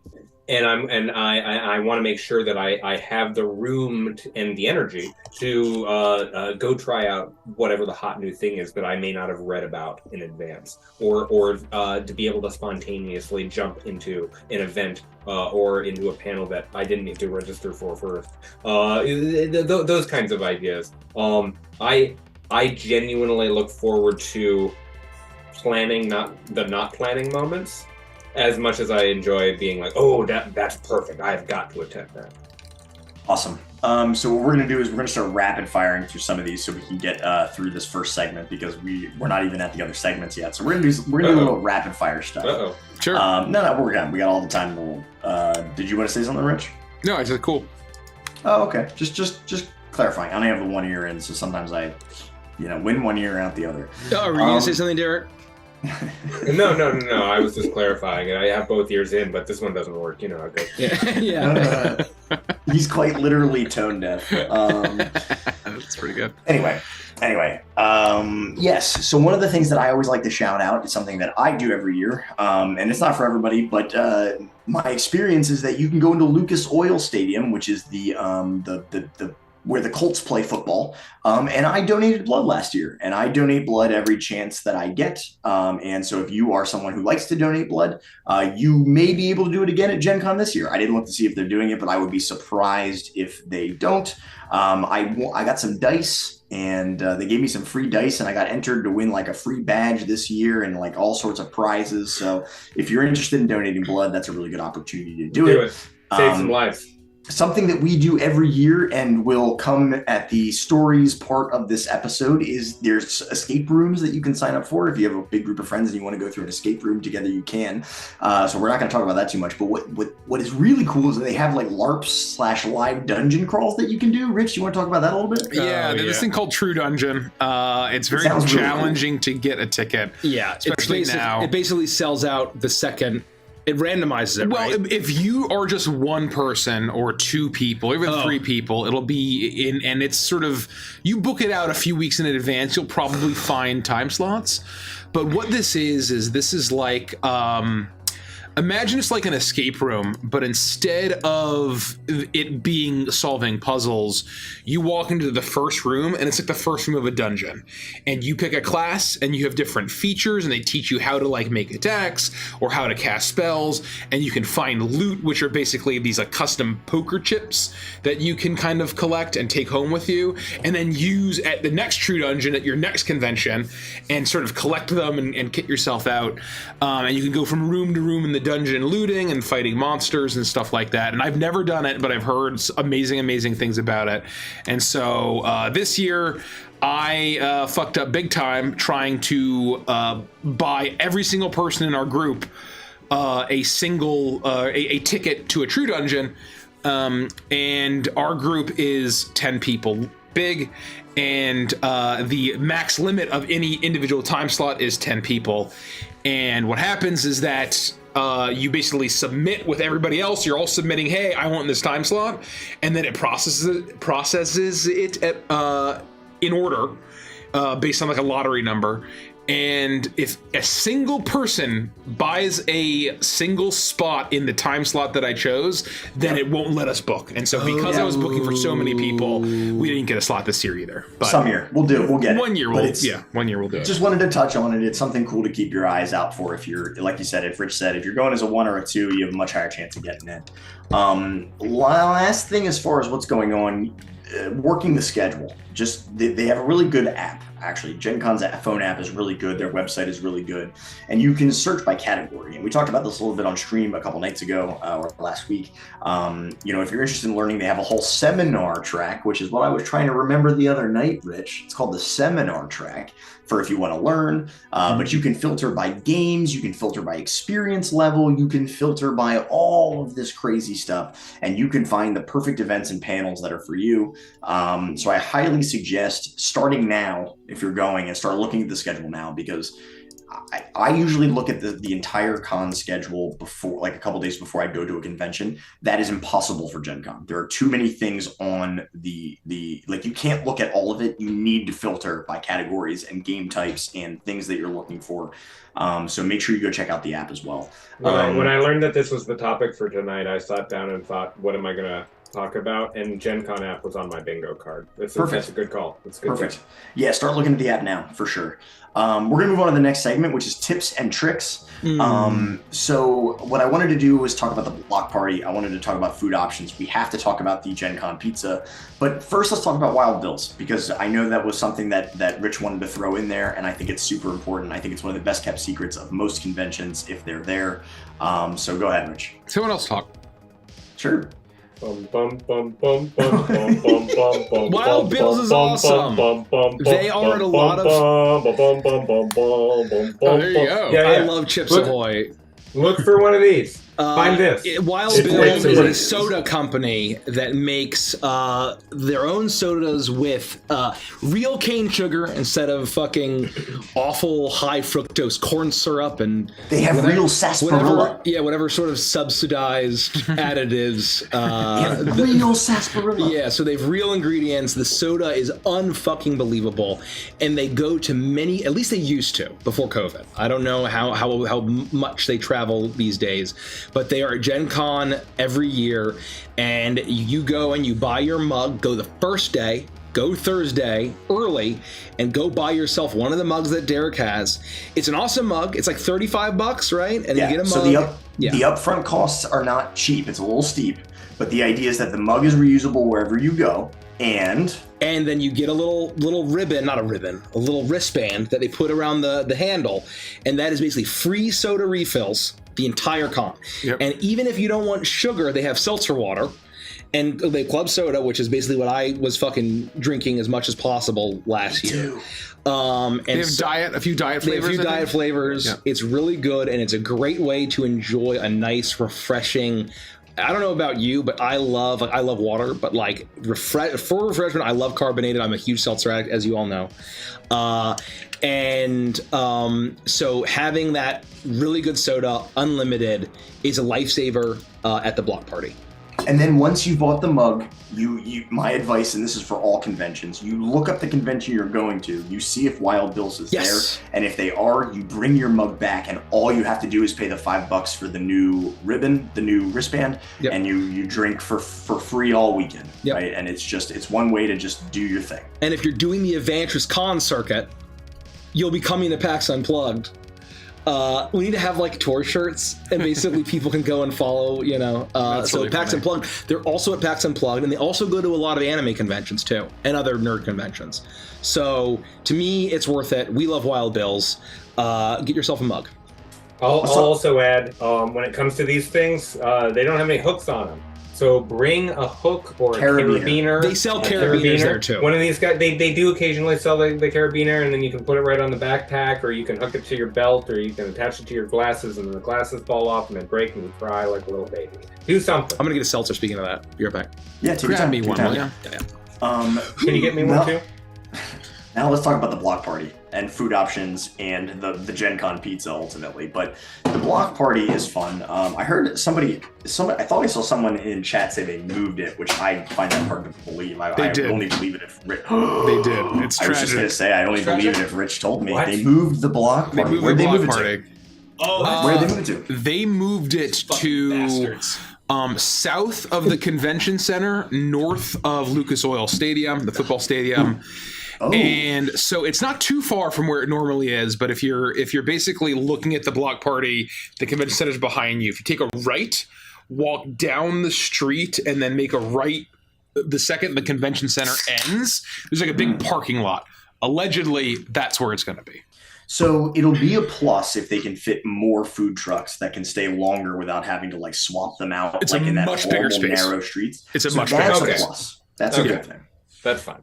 So for those of you who don't know, the block party is an outdoor venue with tons and tons of food trucks and, snack trucks and places where you can go buy food, breakfast, lunch, and dinner. They usually stay open pretty late. If you're into beer, the brewery Sun King, which I believe is brewed in Indianapolis, is there. And they usually have some sort of new flavor. The cream ale is the best one, hands down. It's not even close. Yeah, this year is English honey ale. Oh, that's right. The mead. It's a mead style. It's like a mead style. I'll be very curious about that. I can't wait. If you like beer, it better be dry as shit. Well, I don't know if that'll happen. We'll see. ASMR for you folks. Sorry. So the block party is awesome. It's a really great place to get away from the crowds, because even though the block party is usually crowded, it's open air. There's places for you to kind of mingle and spread out. You don't have to get stuck and push up against people. There's alcohol, non-alcoholic beverages, and just tons and tons and tons of food choices. The trucks rotate out on a regular basis. They shift over, sometime in the mid-afternoon and then for evening dinner. Usually there's live music. There's almost always somebody playing some kind of instrument or singing. We've seen some pretty good performances there. But most importantly is the Gen Con pizza. Every single year that I've been going to Gen Con, there has been a pizza that kind of represented the con. And the first year that we went, I didn't get to eat any for personal reasons. It was called the live action. It was the LARP pizza, the live action ranch pickle pizza, I think. Oh, yep. That pixel was pretty fucking good. I think it also had chicken on it. Did it have chicken or no chicken? No chicken. No chicken. No. It was like a white pizza with pickles and bacon and ranch And it sounds weird, but like looking at it, I could tell that it was an Elder God tier pizza. Anyway, I missed out on that one. Last year, I don't think I also got any pizza. I suck. It's just what was last year? Do we remember? I don't remember. But the important thing is this year there was a poll, and it was between two different types of pizza. And the horseshit pizza won. Yeah, we talked about this, and I don't remember. Oh, was it the Cuban? Did they announce it? It's the Cuban. It's the Cuban that won. It's not a Cuban. It's a mockery of the Cuban. No. It's just pulled pork with mozzarella, ham, onion, pickles, and spicy mustard drizzle. No, there's also barbecue sauce on it. This is my first time trying Well, I a mean, pizza. the base is barbecue. Well, that's I'm going to try it. No, I'm going to try it, no. but it isn't anything. It's just it. And maybe it's the most delicious, but it's too much thisness. It's not. It's an affront to God, is what it is. So I looked up. I wanted to. I couldn't remember exactly what was on the 2019 pizza, which was my first Gen Con. Yeah. I remember it was a tater tot pizza. It was really it was an alien. Wasn't it Aliens Outer Space Pizza or something? It was a tater tot pizza. It was, at least in 2019. It was called the Tater Quest, and it had tater tots, bacon, ranch, and red onion on it. It was very good. Pretty good. Yeah, I mean that's pretty baller. Yeah. What was? I'm gonna look up last. So what was the pizza that got beat? It was a Tex-Mex pizza. It was the Frito Town, wasn't it? Oh, it was Frito. Oh, no, it was It was like Tex-Mex, like taco salad. Pizza? Yeah. Both of the pizzas were mad. This is the 1 year I'm eating pizza. You motherfuckers. Last year was maybe the Tater Invader. Oh, but which also had tater tots. I knew it was a space thing. Yes, Tater Invader. It was very good. Okay. So somebody said, what stoner is making these pizzas? Great fucking question. That is a terrific question. It always has looked very good. And also the other famous one are the Island Noodles, which I've also not had for personal reasons the past 3 Gen Cons. They're very good. Now, I have it on very good authority that all of the pizzas were good. Even if they sounded weird, they're all good. Yeah. So we'll see about this year's pizza. I don't know. We'll have to see how we feel about that. I'm having a slice. Yeah, I don't know. I'm a not hungry sold. guy. I'm not sold. I'm going to do it. I'm not sold. Let's talk about general tips and tricks. I know we've given a lot of people a lot of advice. Yeah. I know we've answered a lot of really good questions, but there have to be a few tips and tricks that we haven't discussed. I have one. Okay, well, I saw Derek's hand first. Let him go first. Have a budget. Oh, that's a very good one. Oh, that's a very good one. Derek, you being responsible. That's a good one. Especially in the exhibition space, and really in a lot of places, having a budget is really, really, really good and important. These things are designed to just open up your wallet and hit the vacuum button. Yeah. And sometimes you will want that very much, but you should always be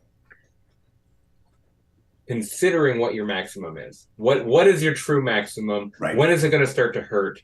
It's easy to forget because you're making a small purchase here and a small purchase here and a small purchase here and a small purchase here. Yeah, make sure you can get overdo home. it. Make sure you have funds to get home. Don't Yes. I mean, this sounds kind of like the take a shower every day. Okay, guys. Yeah, sure, Derek. Yeah, well, I'll do that, right? Make sure I'll get enough sleep. It's not going to take enough out of me. It's easy to hand wave this stuff, and it's easy to forget. I feel like people at tabletop conventions are just generally much more functional humans than anime cons that I've experienced. But I do have a story where there was a guy who came up to us. It was at Anime USA, our first Anime USA or second. I wish you would tell the story. It's going to make me so sad. And there was this guy that came up to us, and he basically had spent all of his money in the dealer hall on like fucking titty figures or something. I don't fucking know, or Gundams. I don't fucking know. The story keeps me on. What's a titty figure? Well, if you go to an anime convention, and you'll find out. And he was like begging. It was like 3 a.m. or 2 a.m. Saturday night. The last night. And he was begging and crying and pleading for everybody for money to get home. And just don't be that guy. Just budget your money and make sure you have enough. But I will say, you have permission from Mikey to treat yourself. Unless your wife. Go into it to treat yourself. This is not legal advice. This is not financial advice. I'm not a financial advisor. Two very different things. But you know, that said, I mean, it's easy for me to say because I think, what was it? Was it last year or the year before? I think I spent $700 in the expo hall. Yeah, it was. Yeah. I mean, questionably responsible. Yeah. I worked a fucking soulless corporate job, so I'm like, okay, fucking charge it. I don't give a fuck. Don't be irresponsible. Be questionably responsible. Yeah. Yeah. And so that said, be prepared to, if there's something really nice that you want, you deserve it, as long within financial reason. I know Rich has got all sorts of tips and tricks up his sleeve. Oh, I do have a tip. I have my tip. Please. This, I'm not entirely sure because I'm not intimately familiar. But if you are still on the fence and you are like want to fucking Hail Mary it, there may still be tabletop companies and TTRPG publishers that need GMs and demoers. Oh. And so it may be too late now because I've realized Gen Con's in a fucking week. But generally, there are a lot of companies that are desperate for people to help staff their booth, run demos at their booth, and run games if they're TTRPG or whatever, right? And they will pay for your badge. They will pay for your hotel room in exchange for working their booth. And so obviously you got to work while the expo hall is open. You have your hours, but it's a way to be able to go to Gen Con for, you know, make it more fun. Have it covered. Mikey. Yeah. Can I staff your booth? Oh, Jesus. We may all be staffing a booth next year. You never know. Very well glossed over, Mike. Very, very well deflected. No, that's really important. No, I Bruce Lee'd that shit, as the wise Derek once said. You did. Richie. I think a tip that I have is the event and ticketing system is very strange compared to other conventions. It's not like you buy your badge and you can just walk into any single thing because there's going to be like 70,000 people there. And these event rooms only have, you know, between 20 and 200 or 500 seats. So what I would recommend is, or look, just sort of framing it up, every event is ticketed in some way. So whether the ticket's free, meaning all you need is the paper ticket, and you just show up, or it sometimes has a price. And the reason it has a price is obviously, you know, it's sort of a way to kind of recoup some of the funds of attending for the panelists, but also it's to sort of, you know, meter demand, because what happens is that like a lot of folks would buy the free tickets and then maybe decide not to go, and then the people that really wanted to go, it's either, you know, they can't go, and then there's an empty room. Yeah. So if you don't know what you want to do, but you want the flexibility of looking at the schedule, okay, it's 2:30 at 3 p.m. There's this $4 panel that I really want to check out. Instead of having to buy a ticket for that event, go to Will Call, have them print the ticket out, and then take that ticket to the event, you can buy generic tickets. They're lifesavers. Let's say you see last minute, I'm right next to a panel that's about to start. It's $4. Every generic ticket is worth $2. You rip off 2 of your generic tickets. They're like Chuck E. Cheese tickets, kind of. You give 2 of your generic tickets to the front door, and you can walk right in. You don't have to have reserved that specific event for those specific $4. They come in super handy, and I always start the convention with like 20 or 40 bucks worth of generic tickets to start, just in case. I have a bunch left over from last year. I was saying, anything you don't use, I believe, stays in your Gen Con account and rolls over year to year. So it's not like you're wasting the money if you don't use them. Yes. Yeah. If you don't use them, you have to basically turn them back in to the will call area, but you get a full kind of credit refund, and you'll have that money for next year. It can go towards your badge or whatever else. We only have 34 available tickets for our live show. Only 30. Only 30. I haven't checked in a while, but I knew that we were going to be close to selling out, and that's going to go quick in the last week here, because people are going to get to the convention and realize they want to do stuff, and those last tickets are going to go flying off the shelves. Oh yeah. I have one more. Yeah, please. Actually, it's a two-parter. Wear comfortable clothing. I don't think that we've said this. If you're cosplaying, have your safety net or backup. Oh, that reminds me. Can I tack onto that right while you're talking about it? Tack on. My general philosophy when it comes to packing underwear is I pack underwear like I'm planning on shitting myself 3 times a day. Yep. You might. You never know. You never know. Underwear is not what you want to skimp on. That's all I'm going to say.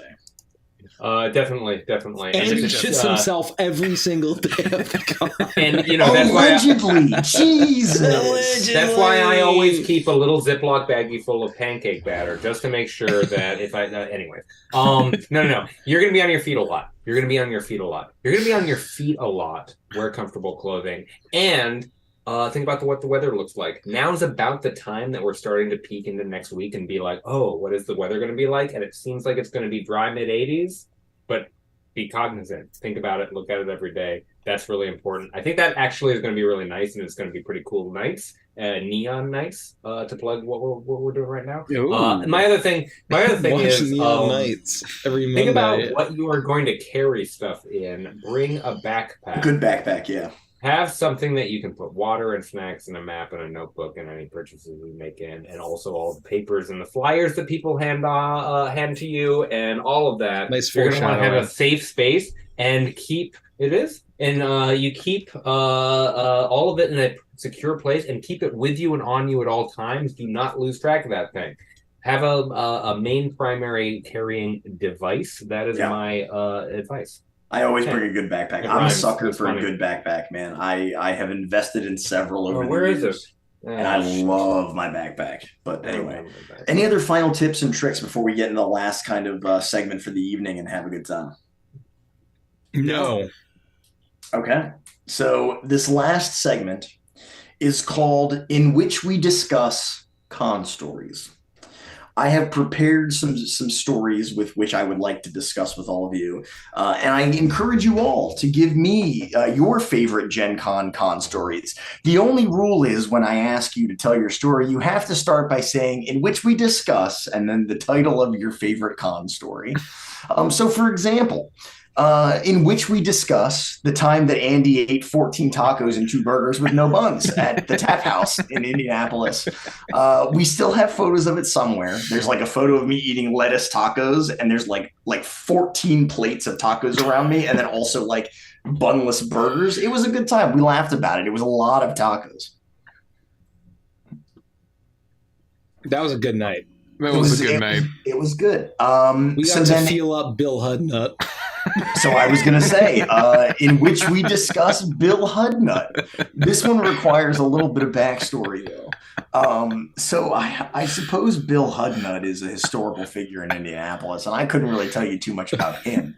But I do know for a fact that there is a very prominent bronze statue of the man somewhere in a square nearby. We were all walking home maybe it was after the taco incident. It might have been the same. I think it was the same night. Yeah, I think it was the same night. I think I had crushed like 15 tacos too. Yeah, it was good. We took an absolutely epic photo of us with Bill Hudnut, and that photo is still on Mikey's Twitter now, or at least it was as of like a couple it's on there. I didn't delete it. Maybe it's definitely on there. I don't tweet much. You look at this photo, and you can tell that all of the people in this photo are just having the absolute time of their lives. It was a magical evening. But that didn't stop one individual soul from telling us that we needed to be more respectful of Bill Hudnut. I'm going to kindly ask you to please be more respectful of Bill Hudnut. So remember when you visit Indianapolis, get your picture with Bill Hudnut, but also please be as respectful as possible. Of a bronze statue of someone. Of a bronze statue. Yes. A bronze statue of Bill Hudnut. And we meant to take a photo of it with Bill Hudnut last year, and we didn't have time. Last year, so we got to do it this year. It was a lot of fun. We got to do it this year. Well, we were running all over the place, and we weren't always all together, and we were all kind of doing our own stuff here and there. So we'll definitely make some time to sit down with Bill Hudnut, and maybe we'll give him an interview. It is now a work priority. Yeah, we'll give Bill. We were required by the CEO. Richie told me before it is part of our business plan to get a photo with Bill Hudnut every year at Gen Con. Yeah, at least as long as he's there, we'll be there. I wrote it on the agenda. That's amazing. This next one, I think you guys can contribute to a little bit more than me. I just wanted to kind of set the scene. This would be in which we discuss our experience in escape rooms. I was just about to say, you mentioned it like a half hour, 40 minutes ago, however long it was, and I immediately started getting drenched in sweat because my pits stink now because of what you just said. Yeah, I it was filthy. When we did that, pig now. Oh my god, it was the filthiest, sweatiest escape room. I've done a lot of escape rooms, and they all had AC. What was going on in there? It was 94 they didn't like degrees. Us. It was 94 degrees Fahrenheit. It was 94 degrees Fahrenheit in that. It was pitch black. They fucking pumped that AC. It's crazy. And we were trying to do an art heist. Yeah, we were trying to do an art heist. You and I are both trying to open the bank, the vault slots. You know, the with the long handle one. I don't know how to articulate what those. All I can think about when I think about this moment is sweat dripping off of my nose and hitting the prop, and me thinking I need to solve this puzzle, but oh my god, my acid sweat is going to burn this escape room down. Well, and it was a horseshit thing because basically it's pitch black and they're requiring you to do a fuck ton of math. And Derek's like, no, I got all the math. And I'm like, man, I don't know math. I assume Derek is good at math, and he's out there for 15 minutes. Is entirely wrong. That's not fair. That's not fair. That's not true. That is bullshit. I will stab you in the heart. Okay, I'll ask Derek. I'll ask Richie and Andy to say whether or not that's true. We got all the way like 80, 90%, 95% of the way there, and then we open one final vault, and there are all these things, and you have to do the fucking quadratic equation in order. Yeah, it was like linear. It was like differential equations. It was horseshit. No, I mean I agree with you. It was horseshit. It was calculus 3. But we had Reed there, who's a fucking professional mathematician, basically. And then Rich was trying to help me with the dexterity act of unlocking all of the boxes, and I had like the flashlight in my mouth in a pitch black room, and I'm trying to have it was a disaster. So everyone knows we were supposed to be performing a heist, and we all had one. There were two flashlights. It was just two flashlights for like 6 or 7 of us, and it was insanity. Hold the flashlight over here. What? Oh, you ruined the puzzle thing. Like it was a nightmare. It was a fucking nightmare. Well, and it also did they tell us that was the medium difficulty 2-1? Like that. Well, it was on the higher end, and I know that they probably do that so they like if you bring your girlfriend, or Chet brings his girlfriend Tiffany that no one really wants to be there, but she needs to be included, and she's not going to be helpful at all. She can hold the flashlight, and that's what she can do. But it's horseshit that 2 people basically had to have their entire thing be holding the flashlight. That's horseshit. Yeah. So I will say we failed that one. But then last year, when we did the art heist, we succeeded. And my favorite part of that is that there was a part where we worked into the vault where they kept the art, and they had red lasers in the vault. And Reed and I, God bless Reed, we shimmied under those lasers together. And then once we got in there, Reed and I were like, well, we're not getting out without this art. And so Reed and I sat in the bank vault in the lasers together while we could hear everybody else still solving the puzzles. And I was like, man, Reed, I wish we had a couple of cold ones we could crack while we're just chilling in this bank vault. I'm bummed I missed that. I am covered in sweat thinking about it. Oh, and the worst part is we had people mention like, oh, just put the flashlights in your teeth. That is what you would think. And that's what we had wanted to do. But because it was COVID time, they said, they said, don't put the flashlight in your mouth. So I put the flashlight in my mouth through my mask. I used my mouth and my mask to bite around the flashlight. It was awful. So it was 90 degrees with fucking masks on at that point. We still wore masks back then, and it was one of those things where it was just we couldn't breathe. It was 90 degrees. I'm hyperventilating right now, thinking it was the claustrophobic. Is there? It was claustrophobic. When I got out and she was like, "How did you enjoy your time?" I almost punched her in the stomach. In Minecraft. So anyway, the year Derek was there, we failed, obviously. Last year, I think we succeeded, didn't we? We succeeded. We succeeded. Oh my God. One of the awkward parts is that it was 6 of us, I think, at the time. 1, 2, 3, 4, 5 or 6 of us. And we're all in the room. We're all ready. It's literally about to start, and they open the door. It's like, what the fuck? The lights are already off. And it's like, here's Chet and Tiffany. And they're gonna solve this puzzle room with you. I'm like, oh yeah, I guess. They're like, hey, sup? They just threw 2 more people in right at the Sup, end. They were just bro? like, here, take these 2 people. And like That's a nightmare. They just sort of watched us the whole time. Like they didn't want to do anything. Oh no, they were fine. They were involved. It was fine. I feel like the lesson here is that Chet and Tiffany are better than Derek. That's true. That's the takeaway. That's the takeaway. You know what? You know what? I'm not going to Gen Con. Fuck you guys.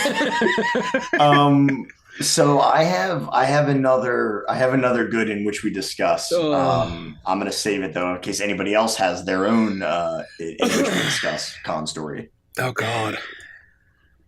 It can also be not from this con, but I was trying to keep it mostly Gen Con related. And I have a good one. I just have to remember this. I'm gonna need help remembering the specifics.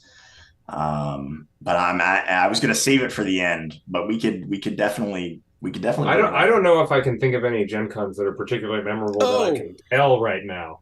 That's fair. In which we went into a dirty basement to eat boiled microwaved hot dogs. Oh yeah, that was great. Explain. I don't know if you were there. Were you there, Derek? No, this was last year. So Gen Con has a dance, and it's at the Union Station there, and it's the dance is actually very nice. It's nice. Awesome. It's a lot of fun. Someone was dressed as Yoshi or something. It was a good time. They were cutting loose. And, it's like a formal, but you can wear whatever you want. But you can also dress as Yoshi. I think. I don't remember. This is all I brought because I didn't watch Neon Night. Yeah. And it's a really fucking funny, or it's a really fun time, but it's in a beautiful location. So it's all Art Deco as fuck. It was an old train station. Yep. So it's Art Deco as fuck. And like right at that time when like the whole, all of the Midwest and like the Rust Belt was all basically building up at the same time during the Industrial Revolution.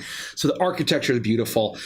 And there's no fucking food, though. And that's the problem. I'm going to bitch about Indianapolis. All the fucking food closes at like 10 p.m. Yep.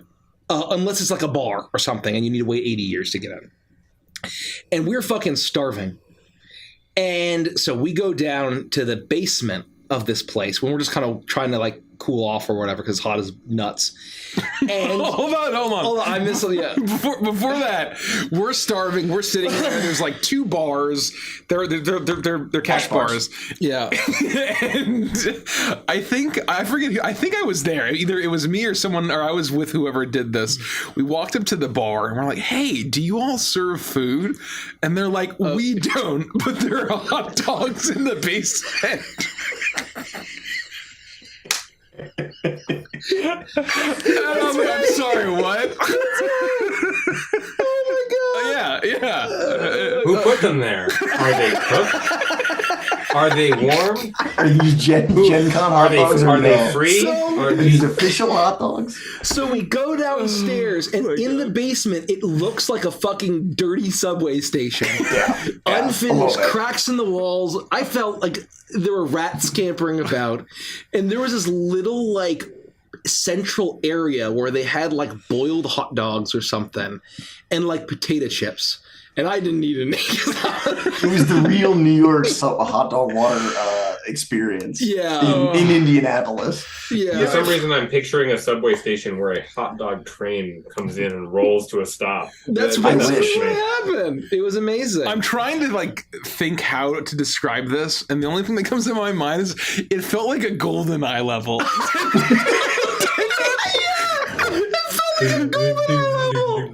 Yeah, like water dripping and just a lot of concrete. It was just weird.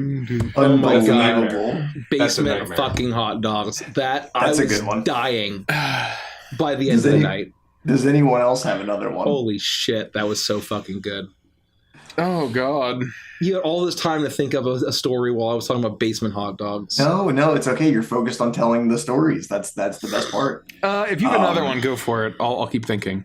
Yeah, well, I was going to say in which we discuss Everdell, Horrified, Ahoy, all the games that we play in our spare time, where me, you, Rich, and Reed basically played Ahoy nonstop several nights in a row. I didn't know this was a story. This is the best time at Gen Con, is when it's late at night Yep. And we're in the lobby, and we're just like, you know what?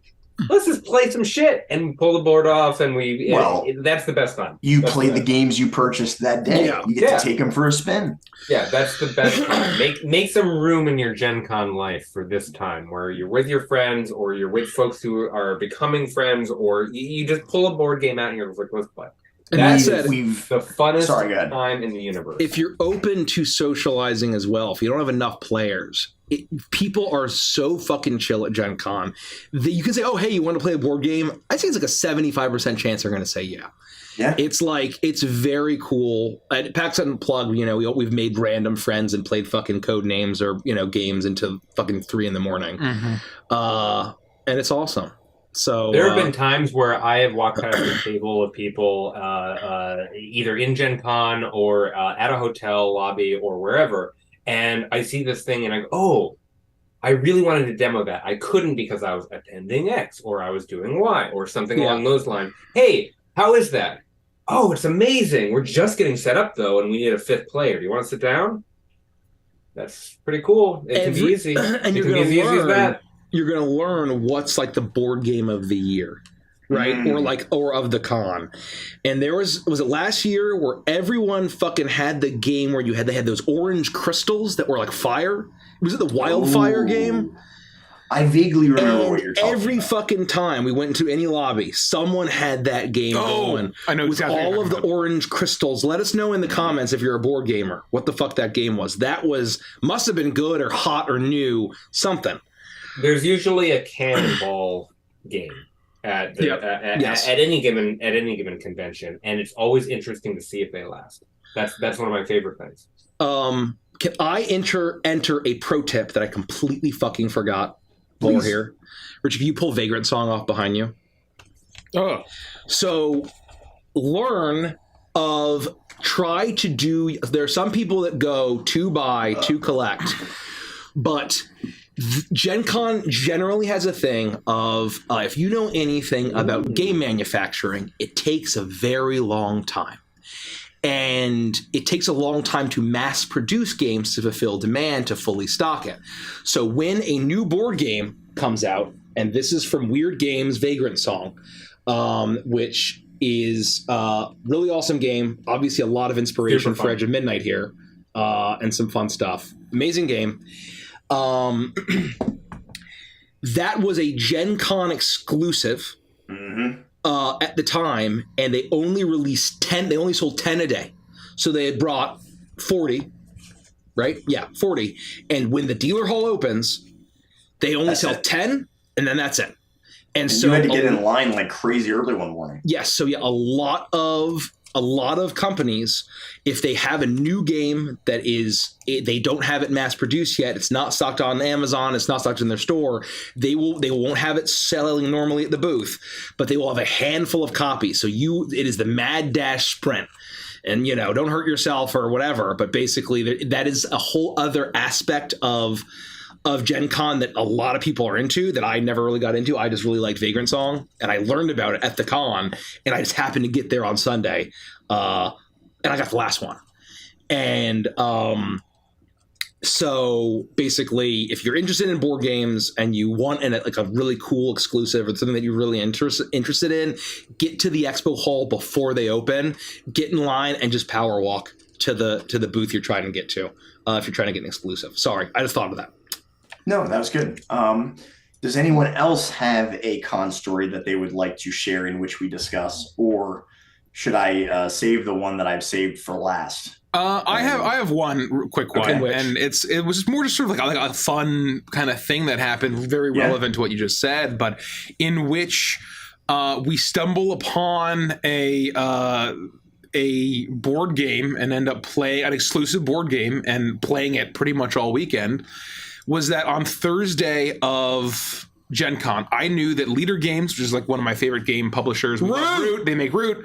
We're huge fans of Root. I knew that they were making a pirate game called Ahoy, but I knew it wasn't coming out for months and months and months and months. On Thursday, we went to the booth and I saw that they were demoing it. I'm like, oh my God, like it'd be so cool if they just happened to have it. And so I asked, and they're like, do you have Ahoy for sale? And they're like, check back tomorrow. and maybe we'll have some copies to sell, but we don't know how many we're going to have. And so I'm like, okay, I'm not going to bother demoing today. I'm going to come back the next day. So the first thing I did Friday morning was rush to the Leader Games booth. And I think they had like 20 copies or something, maybe like 30 or 40. And I managed to snatch a copy of Ahoy, I think 6 months before it came out officially. And we played the fuck out of that game. We played at least like 6 or 7 games throughout the weekend. It was a lot of fun. And it's just, if you have that game that's relatively light, that isn't super rules heavy, we learned it in like the span of 2.5 hours, and then every game took like less than an hour, or maybe about an hour. It's just a really fun thing that no matter what's going on, if you're bored and there's nothing going on, whip out the game, like Derek said, and play. Yeah, it's one of the things where I almost I have visions and grand illusions of playing board games during my normal life, and I was occasionally doing that like last year. This year, not really not having time, but it's a great time to actually sit down and play board games and play tabletop games because there's people there to play it with you. Yep. So take that opportunity. Yeah, I would say that I'm not a huge board game guy. I like playing, or like when the mood strikes me, I'll play. And I am gonna beg Rich to bring Ahoy because the 4 of us need to play again. 100% for sure. Will do. It was very good. I just want to demo 3 dozen games. I just want to go I love that. Totally nuts in the demo room. I love that. All right, I think it's time. And Rich, I'm gonna say the title of this, and you tell me whether or not I have to stop and I can't continue. Oh God, I think we'll be okay. But this was a request, and it came to me as well. But Mike requested this as well, and it's a pretty good one. Oh no! In which we discussed the game Would You Rather. Do you know what I'm going to say next? No, we got to say it for Gen Con. No, we got to say that for Gen Con. Does it Anime USA? Is that what you're talking about? It's orangutan finger. Well, no, it originated in Indy last year. Yeah, it was totally Saturday forgot night. about You that. did? Yeah. To tell the was story, Saturday whatever. night. Yeah. Well, I'll tell the story. It was Saturday night of Gen Con. And we were all preparing it was late. It was like 2 a.m, I think, because I was reduced to eating a Subway sandwich, and I hadn't had Subway in like 15 years, and I refused to eat Subway. And we basically it was the only thing that was open. That's desperate. That's desperate. Absolute Yeah, it was respect, bad. Andy. And I had a case of Sun King that I was like carrying around the lobby with me while I ate this sandwich. And I knew that I wasn't gonna be able to take the beer home. So I was like, we're drinking in the lobby, and I'm like, whoever wants this beer can just take it, And I don't know how we got on this topic, but we played a game of Would You Rather. And it was Nikki who started with the question, and I snap picked my answer, and everybody looked at me like I was insane when it was the objectively correct answer. And we ultimately ended up using that Would You Rather as a question in the Hellfire Debate Club, which we most likely will do again. So it's really whether or not we want to spoil it now or it's an wait important for question. I don't think we can spoil that now. Philosophically, it's an important question. All I'll say is the question that would get us demonetized in a normal YouTube video. That's all I'll say. Has it been 30 seconds since we started this video? Yeah, no? Okay, no, I think we're okay. No, it's not because we'll get demonetized. It's because it's not something you can do across the camera. It doesn't do it justice. It needs to be in person. It needs to be in person. I don't mind. At least just if you want to save it, that's fine. I see how curious everybody is in chat now, and I kind of want to just leave them like that. Yeah. Oh, that's brutal. It's one of those things. Come to you don't have to, but come to conventions where we're at and where we have the Hellfire Debate Club. Hey, boomers. It feels like a lifetime ago. Do you remember the success of the first part of Stranger Things, season 4? This Before is they shat the bed for the second part. I remember logging into Netflix and them promoting it and being like, "Oh, that looks neat," and just trying the first episode. After Gen Con, this is when we can talk about in like Gen Con and chill, Avantris and chill after Gen Con. Yeah. I feel like it's fine on Twitch. Gen Con and chill. Yeah, we could do some kind of Gen Con and chill. I think if we can have like some shitty way to record like the panels, at least audio, we could throw that shit up on Patreon. That's the kind of stuff. I feel like that we will try. We will try. We will try. We will try. You just have to understand that there's a ton of logistical pain points, and we may bring the equipment, and we may not. It may just not work. Right? We may just not be able to record, but we're gonna certainly try. AV is fucking obnoxious.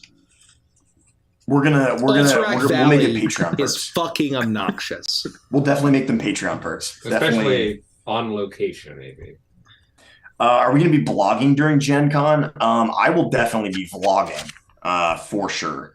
That'll definitely be my like drive to D&D vlog for that week. Will be all the stuff that I record at Gen Con. I've made videos for most cons that we've gone to over the years and basically never done anything with the videos. So now's the chance that we can actually like do something with it. And you know, if I get my way, I'll interview every member of Avantris while we're at Gen Con, and I'll put together some giant mega video, and then I'll post it on Patreon for sure. And then it'll eventually go on our YouTube, but patrons will get to watch it first. Yeah. So that's all I have. I don't know about you guys. Do you have any final thoughts on conventions, Gen Con in particular? Anything you want to reiterate before we? Yeah, I think just to sort of summarize the general vibe of the tips. Don't plan ahead. Never register early. Don't drink any water or eat. Make sure that you spend as much money as possible. Don't brush your teeth or shower. Don't take any breaks. Wood alcohol. Make sure that you only drink wood alcohol. Leave your belongings wherever you want to and for hours. Don't attend any seminars or workshops. Make sure that you're not open to any experiences or having fun. Make sure that you stay in the way of where the traffic lanes are. And don't attend our games and panels and any of our things. That seems to me. Drink lots of drugs. Get 8 hours and don't do sleep. Get 8 hours. Make sure that you do all of the things that I just said. Wearing high heels. Don't bring anything that you can use to carry any of the other things that you purchase in. I think I got it. Well said. Get dehydrated enough where your immune system shuts down, and then a month after the convention, get a horrible bacterial infection where you end up in the hospital for 3 days. Don't do that. Don't do it. But if you do have that, make sure you have good health insurance through your corporate PR job, so it doesn't cost you very much. Do the opposite of everything. Thanks, America. Said. Yes, and then also do everything we just said for seriousness. Take care of yourselves. Any other final thoughts? No. See you there. Those of you who can make it. Yeah. Can't wait. We don't bite. I think one thing that I'll wrap this up with is that if you can't make Gen Con, if you're in the Midwest but Indianapolis is a little too far, we should be going to Origins pretty much certainly next year, and probably every year. We always go to PAX Unplugged, which is in Philadelphia.